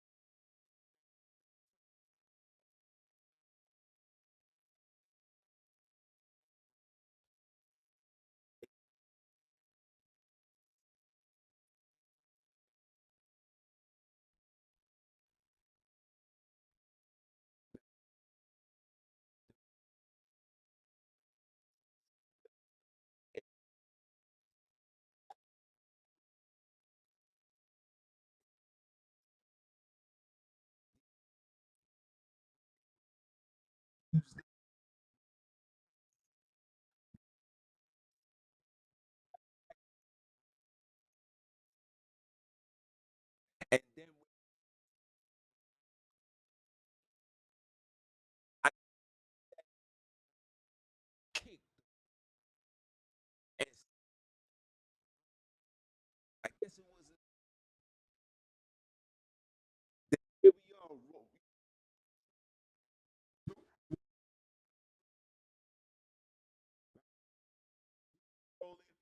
and they saying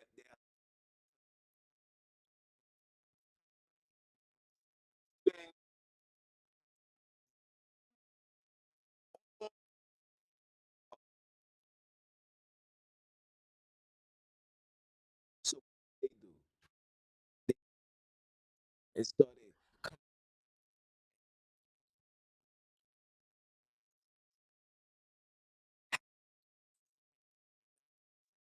it was the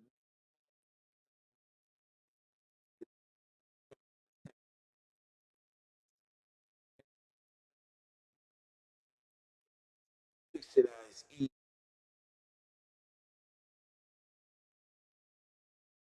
all this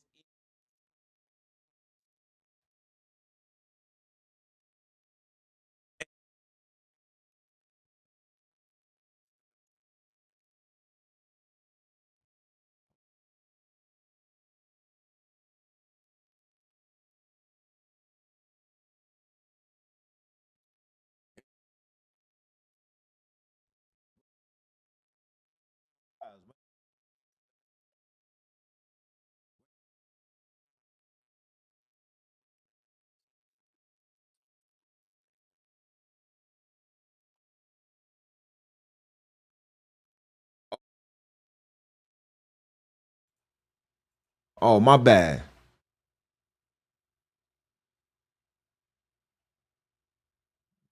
my bad sis I hear my phone but I'm away from it my bad but like I was saying who's the one that's feeding us and telling us that something of us is bad and evil? Who's in the land feeding this to the people? Who's teaching them this? That's not us.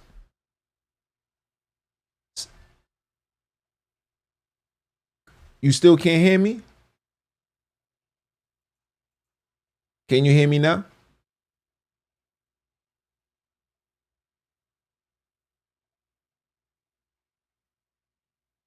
Can y'all hear me now?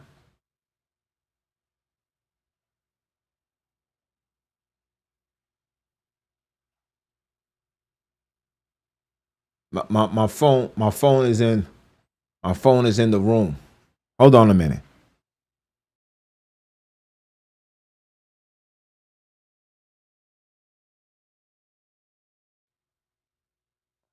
My daughter's sleeping. I took a nap. But my apologies. We must understand. Like this is what I'm trying to make you guys understand. We must understand that a lot of this, the perception when it comes to voodoo was given unto us by them, and they had a purpose. See, the main objective is to never allow us to connect to anything African. Never connect the dots. They want you to connect to everything. We got black people arguing, talking about we from Israel. We got black people saying that we're this, we're that. Listen, man, I'm not trying to hear none of that no more. Why I'm not trying to hear none of that? Because it's not doing absolutely nothing. We're just sitting here and we're waiting. We're sitting here and we're waiting for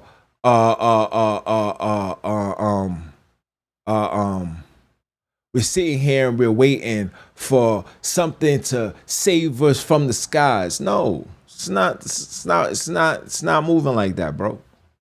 It's not how the game goes, bro. We gotta tap into everything that is of us. And we're not gaining no information from no European, no Steinberg, no Wikipedia, none of that. If you're gonna show that what we're doing is evil, if you're gonna tell us that is evil, you need to show it to me. Because like I said, my grandmother, she did that. My grandmother was a revered lady in the community. She healed people. Like literally healed people. Healed children. This same understanding, this same so-called and I don't want to call it a practice. The same thing that was in our everyday lives is what freed us from these Europeans. We got freed from these people based on what we was doing. Right? Right?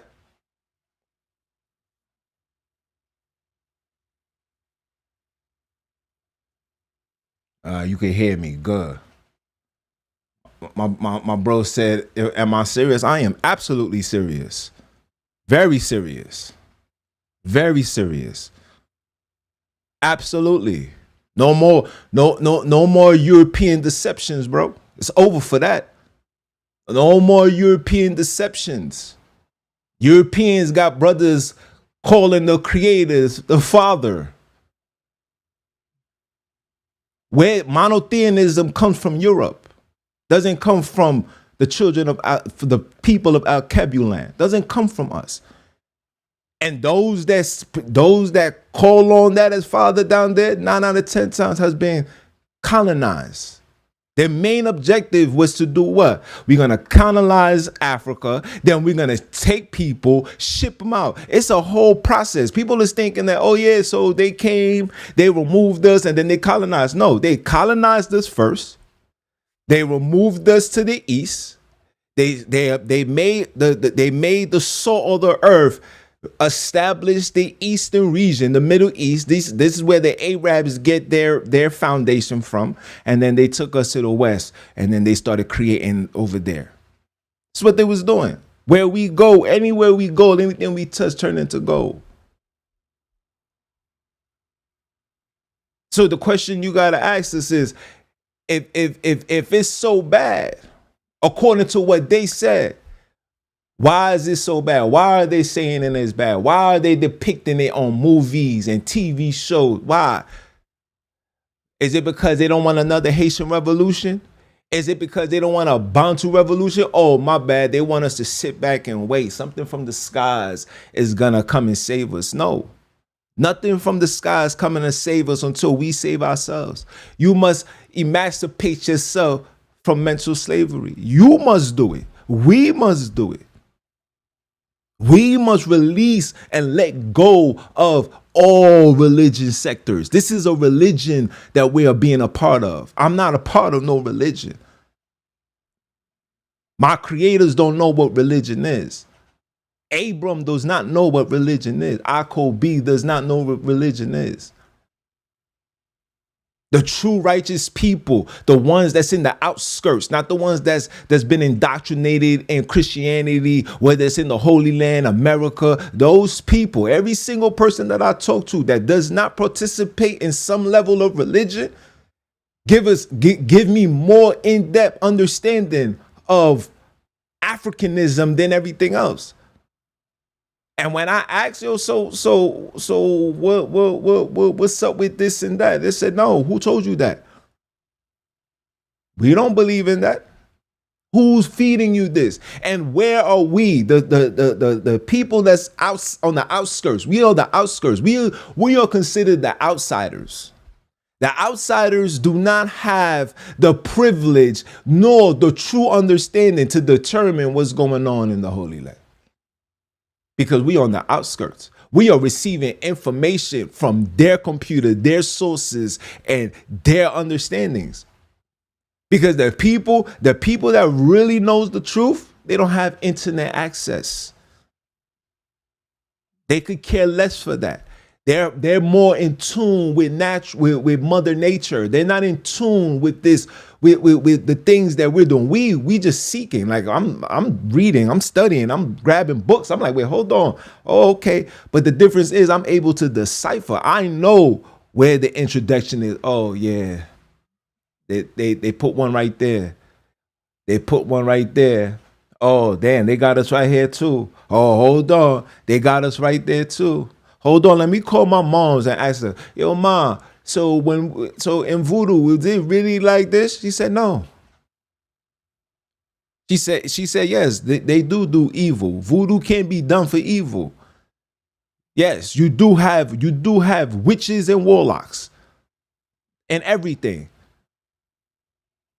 You got brothers that teach the word and to do good, and you got brothers that teach the word to do bad. You do. What TD Jakes is. What TD Jakes is reading. Isn't he reading from the Bible? What is he preaching? Straight out the Bible. But he's doing evil, right? Right? Yeah. Very serious. It's no more of that. No more of that. No more European philosophies. No more European teachings. No more. I'm not a European. I'm not seeking any more understanding from Europeans, bro. If we gonna gain sources, if brothers and sisters is bringing stuff to the table, it must come from it must come from African people. Because like I just played the video and the sister said, who, you know where that came from? It came with the Europeans, the colonizers. They the ones that came and gave voodoo a bad name and said it was evil and this and that when they started pushing it after they got their ass whooped. A bunch of slaves took down a whole army front line by themselves. There was no Jamaica to help by themselves. Come on now. We tapping in. We tapping in. We tapping in into the righteousness. That's what's going to be done moving forward. Is there any questions?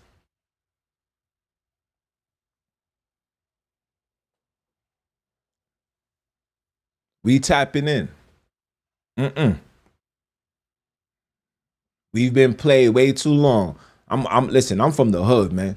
You play me once, shame on me. Shame on you. You play me twice, shame on me. Ain't no more shame in this game, bro. It's over for that. Over. Repent or die. We seeking truth. Repent or die. It's all about unity and order. You know what I'm saying? This religious aspect is dividing us. It's causing confusion. It's causing separation. It's causing hatred amongst family members. We're looking at family members as evil people. We're looking at family members just because they're not believing or doing what we're doing. And we're looking at them as evil. That's religion that's doing that. When the word says to love thy neighbor like you love yourself. Religion makes you drive by, see somebody homeless, and you wouldn't even give them $1. Religion is doing that. Religion still got control over us as individuals. We being in the streets right now, and there's times people ask for $1, we'll lie and say we don't got it because we don't want to be bothered. That's religion that's doing that. We're forgetting that that's a brother. We're forgetting that's a sister. We're forgetting that somewhere down the line, that ancestral of that person is connected to our family members. We're related, bro. Noah had Shem and Japheth. We are related. What's making us look at each other in a different light? Religion. What's making us look at each other in a different light? Religion. What's making us feel like we're better and we know the truth? Oh, I'm standing on this. Religion. We're not standing on righteousness, man. We got to go back to righteousness, bro. Righteousness will never be given unto us by the Gentiles or the heathens or the Hebrews or the heathenites, because these brothers are following the foundation of religion. And they're learning from the heathens. How can the heathens teach me, write anything righteous when they don't even have righteous in their DNA? How can they do that? A lot of you guys need to get yourself a TikTok and go speak to the people actually in the land. Speak to the people that's from there. Speak to them. Ask the questions. Stop waiting for something to pop on the internet. Speak to the people. Don't speak to one. Don't speak to two. Don't speak to three. Speak to everybody. Speak to everybody. Pen and pad. When I go out there, the first place I'm going, I got to go to Benin. I need to go to West Africa. I need to touch the same exact soil that my people was held in shackles. I need to feel that. Everybody that I spoke to that went there and put their foot on that soil, they said, yo, man, I felt something. I need to feel that. I need to know what's going on. Take me to the people. Even the elder that wrote the book, shout out to the elder. He wrote the book. He said it. He said, yo, the people that ain't never been to church, et cetera, know about the creators. And the people that's giving us information or individuals who's coming out of religion. You guys already been altered, bro. You already been contaminated. You're fighting this religious perspective on your own. I can't rely on that. It's over for that. We need to speak to the people. I need to speak to the people, like the priest that was walking, like the priest that was walking with the high priest. I need to speak to him. Look, everything that the voodoo people are talking about that I just showed you guys, everything is the same thing the Levites was doing. So then the question that you got to ask yourself is,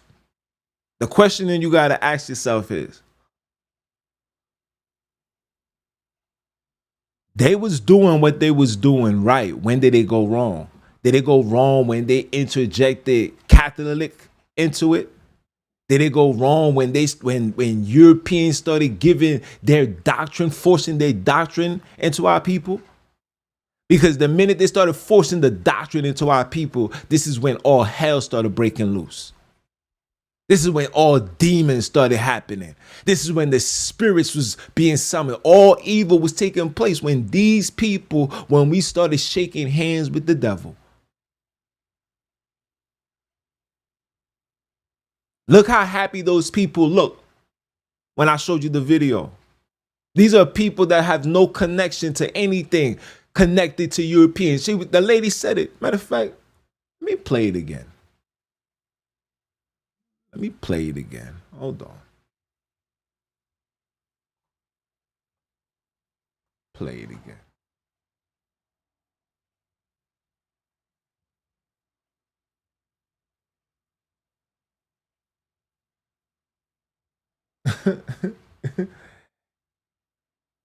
Yeah, man. Bring it out.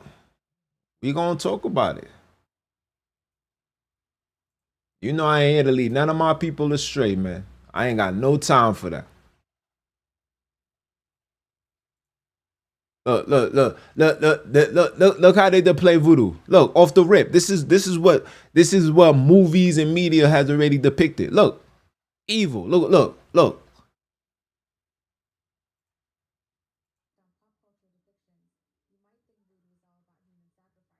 Putting curses on.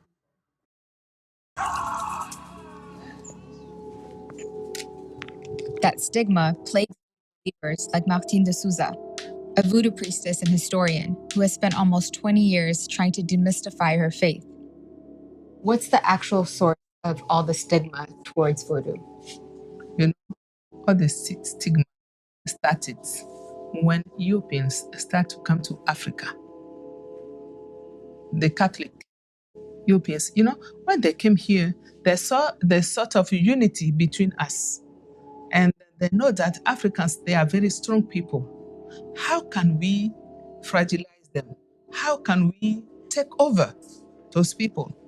I think we will start to tell them that the God that they are worshiping is evil. They should follow our religion. That's how it started. Reports of ritual crimes continue to cast a shadow over the Voodoo community. In 2020, a 7-year-old girl was kidnapped and killed in an incident many attributed to the religion, but worshippers like the Souza dismiss any link. Blood sacrifice is pretty central to Voodoo. Yeah. But there's also the association with human sacrifice, ritual crimes. How do you grapple with that as a Voodoo believer? We don't sacrifice human beings for Voodoo. It happens in the old days, but not now. Voodoo is not negative. Witchcraft is different from Voodoo. Witchcraft is the power that people have to fly, to turn themselves into birds or cats or something different, to come to your house, take your soul, make you sick. They can even turn somebody's soul into a goat or chicken and eat it. Have you seen that? You've seen a bird turn into a... Yes. And it's because of those people that we are working very hard, because we need to protect people. And Tron, my deity here, Tron, is always fighting the evil people.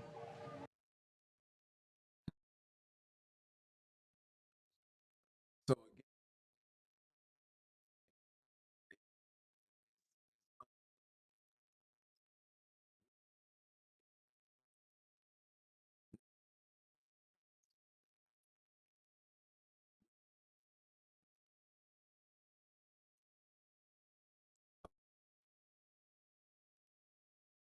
is witchcraft practice over there? Absolutely. But witchcraft is not of us. You heard what she said? She said, so the human sacrifice, she said, yeah, we did that back in the days. What was that sacrifice for? That sacrifice was, there was disobedience. They got slaughtered. Remember, when you committed a certain act of sin, it was worthy of death.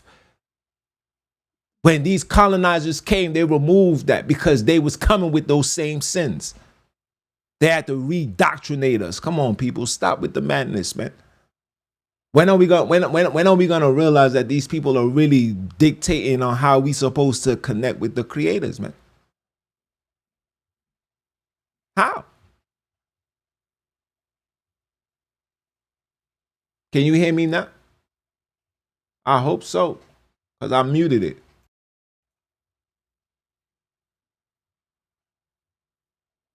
I hope so.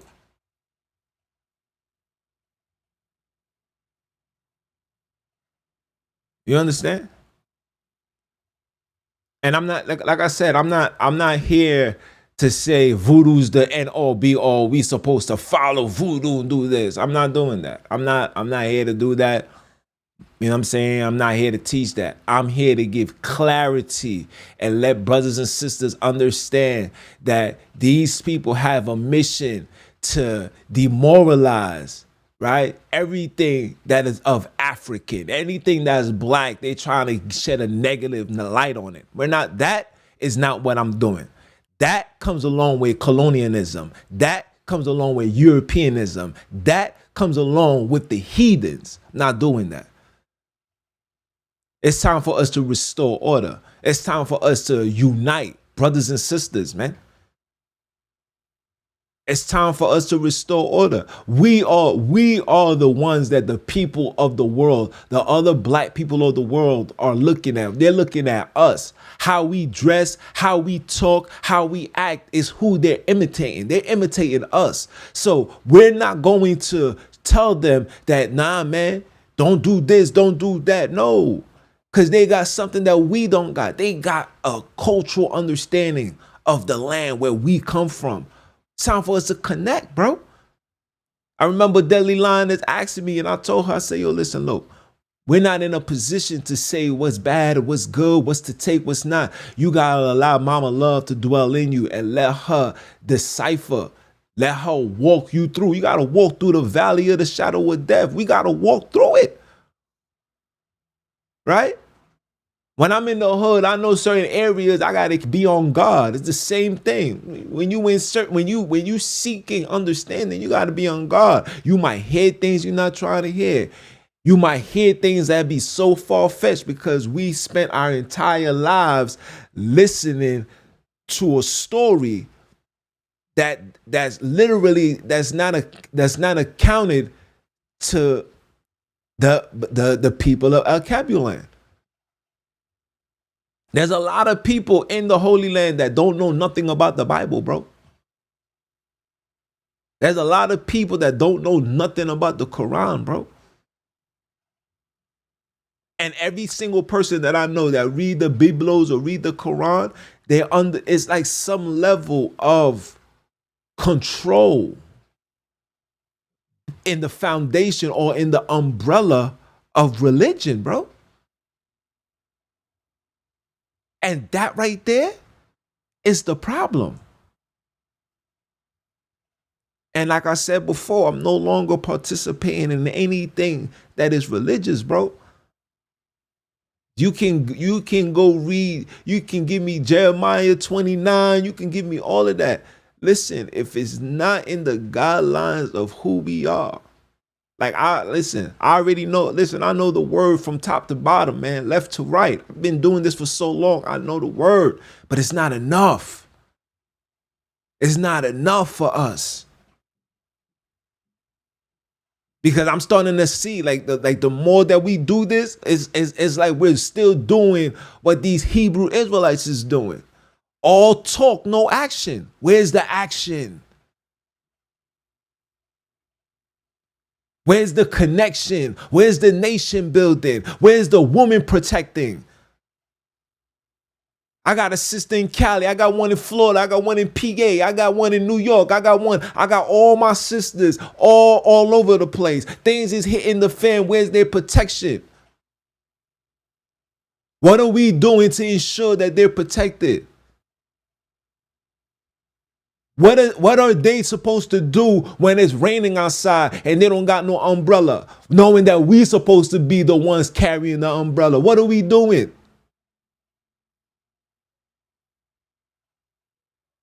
I'm tired of that. We're tired of that. My sisters is tired of that. The children is tired of that. Nobody's looking outside.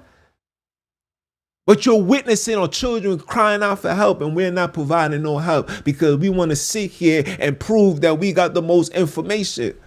I don't care about that no more. We don't care about that no more.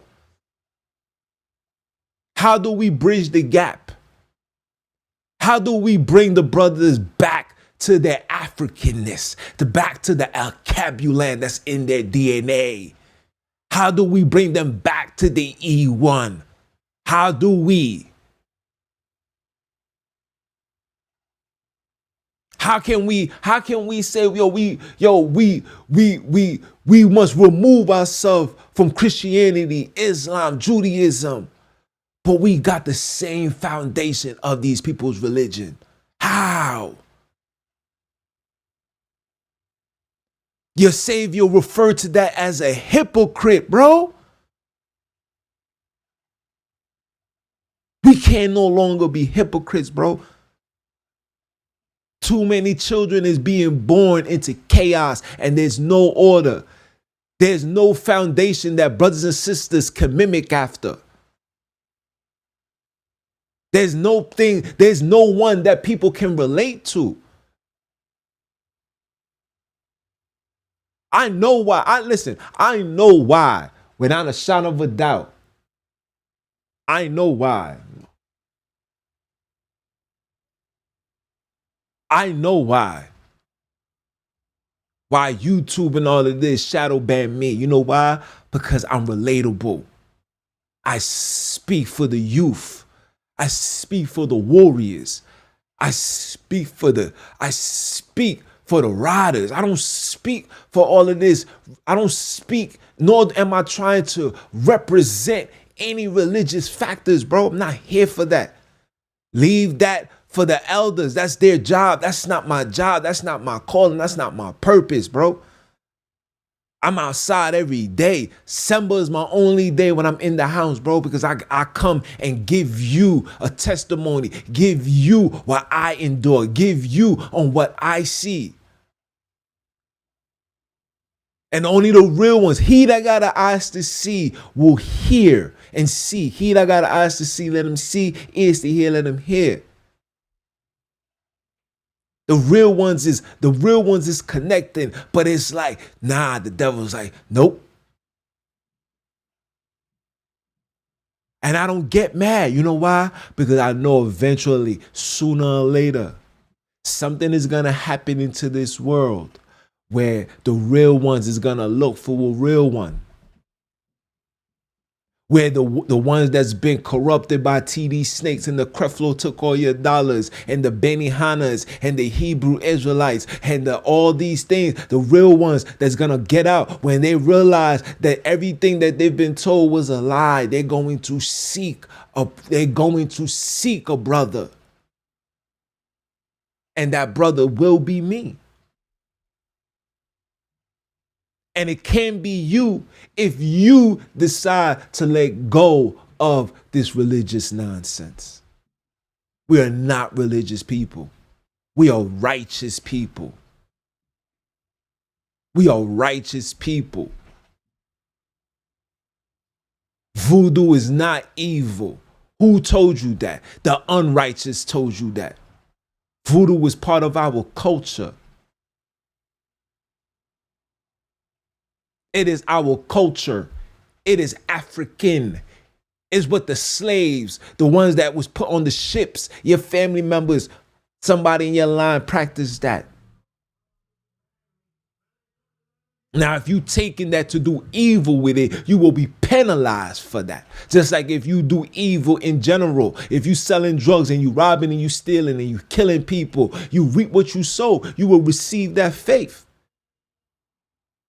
But if you are operating in righteousness and loving, and you all about unity, and you all about uplifting, and you all about sending truth, how are we not giving truth to the people? How are we knowing the things that we know now and still feeding the European lies? Sunini Nanini is not a he, it's a them, it's they.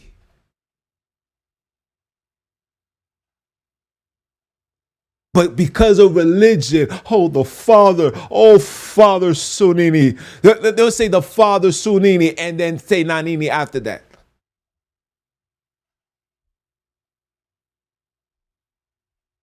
And you know who gave me this information? Brothers from the land. They said, you know, Nanini is the mother, right? I said, what? I said, yeah. I said, go look it up. And ever since I've been acknowledging Mama Love, all the books has been opening. Everything is coming with pure clarity now. Look at the lie. Look at this. Look at that. Look. That's all I've been saying. Look.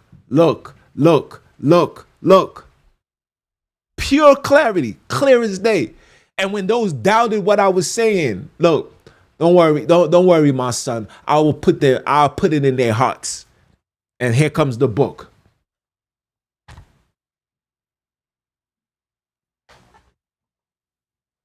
Here comes the book. And I'm sure that's not the only book. See, the word says only going to give you what you're able to endure and receive. Here comes a book. Here's going to come another one. Then another one. And then another one. And then another one.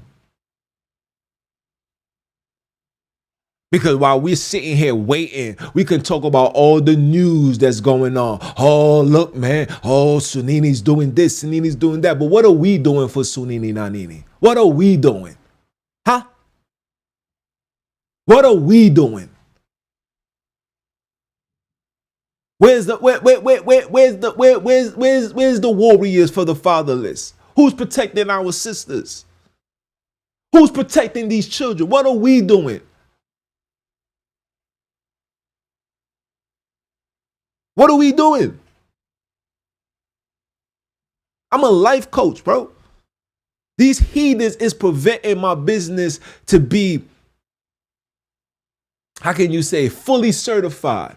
They're always sending me to another door. It's like they know. It's like the spirit of these heathens know. No, this man right here, he's gonna be somebody that's gonna do too much. We can't. We gotta give him the runaround. We gotta cause. You open one door, then another door is 10 blocks away, and I'ma still walk it. That's the same thing they was doing to your Savior. See, the creators know when you generally about righteousness, bro. And they know when you about heathenism, Europeanism. They know. And we know these things and we gaining this. Listen, there's something in our soul be telling us these things like, nah, son, your junior is right. But hold on. I don't want to cause controversy and frictions and division and all that. You know why you feel that way? Because religion told you that. Religion told you that. Don't forsake the assembly. Man, F the assembly. I said it, F it. If it's not putting us together, if it's not building up a nation, if it's not getting us closer to the creators, man, F it, bro. I don't care who's teaching it. If I'm teaching it and I'm not bringing you closer to the creators, F me too. Facts. This is facts over feelings. The facts is going to set us free. None of this foolish nonsense, bro. The Bible ain't the end all be all for the children of Akobi, bro. It's not. It's been plagiarized. We're not even reading the actual writings. It's not. So I'm not going to let a book be the foundation of my redemption to the Holy Land, to the people. The elder said it himself. He says, if you think you're going to go to the Holy Land and not in righteousness, you will be destroyed. And he is absolutely right. So if you think that you're going to go into the Holy Land with monotheism, you're going to be destroyed. Because that is of a religion. That is not of the children of Akobi. That is not in El Kabulan. They call Africa Mother Earth. Listen, when you read the word, Mother Earth is giving life, right? She gives life, right? Come on, man, stop. Stop. Stop. We fell off because we wanted to follow the ways of the heathens. We wanted to sleep with these heathens. We wanted to eat what they was eating. Why are we still at the bottom now? Because we want to follow the ways of the heathens. Our foundation is of the heathens. Our understanding is of the heathens. This is why they allow us to talk what we talk on the internet, because they know it's under the foundation of them. There's no threat. I'm ready to shake the world. It's time we shake the world. Pose the threat. Shut it down. When I know it's shut down, that's when it lets me know we're doing something right. Shut it down.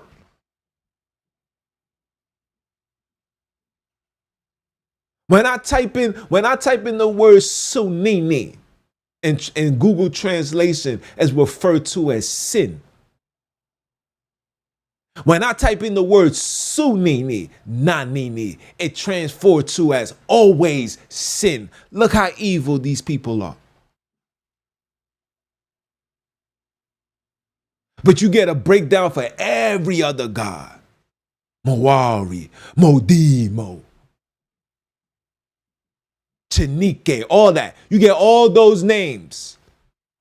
And when you look into the name, it all refers back to what? to God. And who allowed it to be God? It says the mercenaries accepted those names as God because it refers to one being, him, him, I, the Lord God, Baal. Yeah.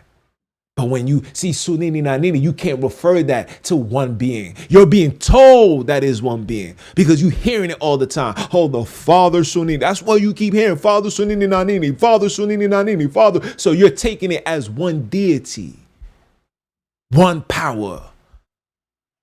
But the name Nini is the name, is the actual name. But they put Su. When you look into their Hebrew, you see N-I-N-I. You see it in the background? You see it in the background? It says N-I-N-I. They know. And they changed this. They changed it. They removed that whole thing and put it only in the middle.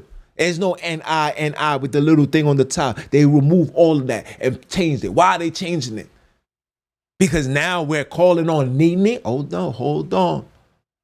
But why are they changing it? What does Nana represent, fam? Who told you it was the father? Show me where Abram's called Sunini Nanini father. Show it to me. $1,000 cash. Cash app, Venmo, however you want it. I give it. Show it to me. Show me where Moses. Show me where Isaac. Show me. And you telling me we're not following the ways of religion? How dare you disrespect my gangster? Show it to me. Show it to us. You can't because it wasn't so. It was never so.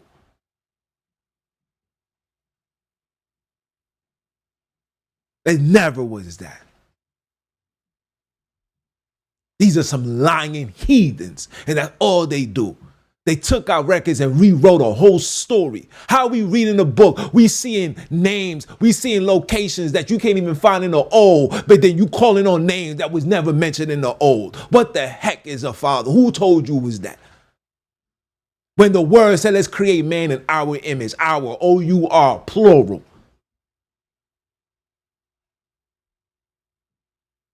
Very serious. Very serious. And believe me when I say what I'm saying, there's nobody that wants more redemption more than I do. I've been here. I can show you pictures of me and Dr. Umar. I can show you I've been in everything you can imagine. I walked through every door because I've always wanted salvation for my people. These niggas killed my pops, bro. Are you crazy? You don't lost your mind. My fight is different from yours. My passion, my fire is different from yours. I don't need to wait for confirmation from nobody. I don't care if they're older than me. I don't need to wait for that. I let the creators tell me. I let the universe tell me. I let the children tell me. I let the animals tell me. I let the plants tell me. Because isn't that part of the creation? And when it was all said and done, they sat back and looked at their beautiful work. How am me now, that one of that beautiful work, gonna deny the other works? Like I'm better. You know where you get that from? You get that from religion. Talk to me nice. Huh? Our passion is different out here, bro. Shout out to the brother Garvey when he gave me that phone call because the creators knew what time I'm on. Said, nope. Shorty in the congregation told me there was a bullseye on me. Still I figured it out now, but I didn't understand it then. I knew it.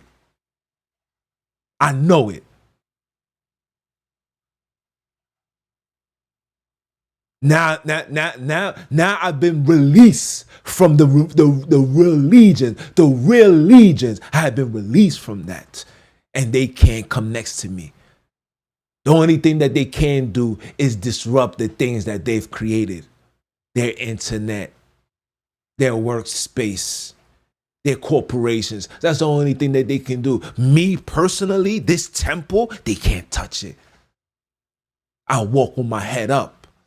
Never with my head down. And I do it in all decency and order, pure love and passion. Not one person. You can't find a soul that can tell you June stepped on somebody's toes. June violated. June disrespected. You can't find a soul. That's what differentiates me from everybody else. That's why the Heavenly Ones has chosen me. I am him. I am him. The elder himself said it. He said, you. He said, the Spirit told me it was you. I said, me? He said, you. Go watch it. I didn't say nothing. I said, word? Hey. Let me toughen up some more. Let me get the jabs in. Let me get the abs out. Let me walk this path. Let me make sure I don't derail myself. Let me make sure my sons is in order. Let me make sure my daughter's in order. Let me make sure I'm the voice for my sisters when they need understanding. Let me make sure I'm the voice for my brothers when they need understanding. You think people not reaching out to me? Listen, every day I'm receiving a text. And every day I give a righteous, not religious, a righteous understanding.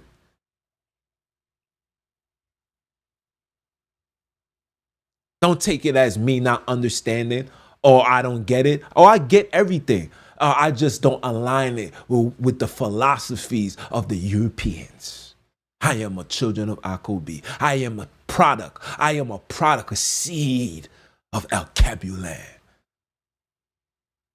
The kings are back. The rise of the Bantu will not be televised. And guess what? I was authorized to tell you guys. And if you don't know who I am, you will know today. And if it's your first time, I hope it ain't your last time. And if it's your second time, that means Akobi, Izaka, Abram, El Cabulan, Sunini, Nanini, male, female, power, royalty, king, queen, rulers of this earth, creators of this earth is in your mind. And I am forever him, Mr. Keep my foot on you heathens, you Hebrews, and the newly installed heathenite snakes. Are you dumb or are you dumb? Listen to the Creator say one time for the one time. And I'm going to holler at y'all. One.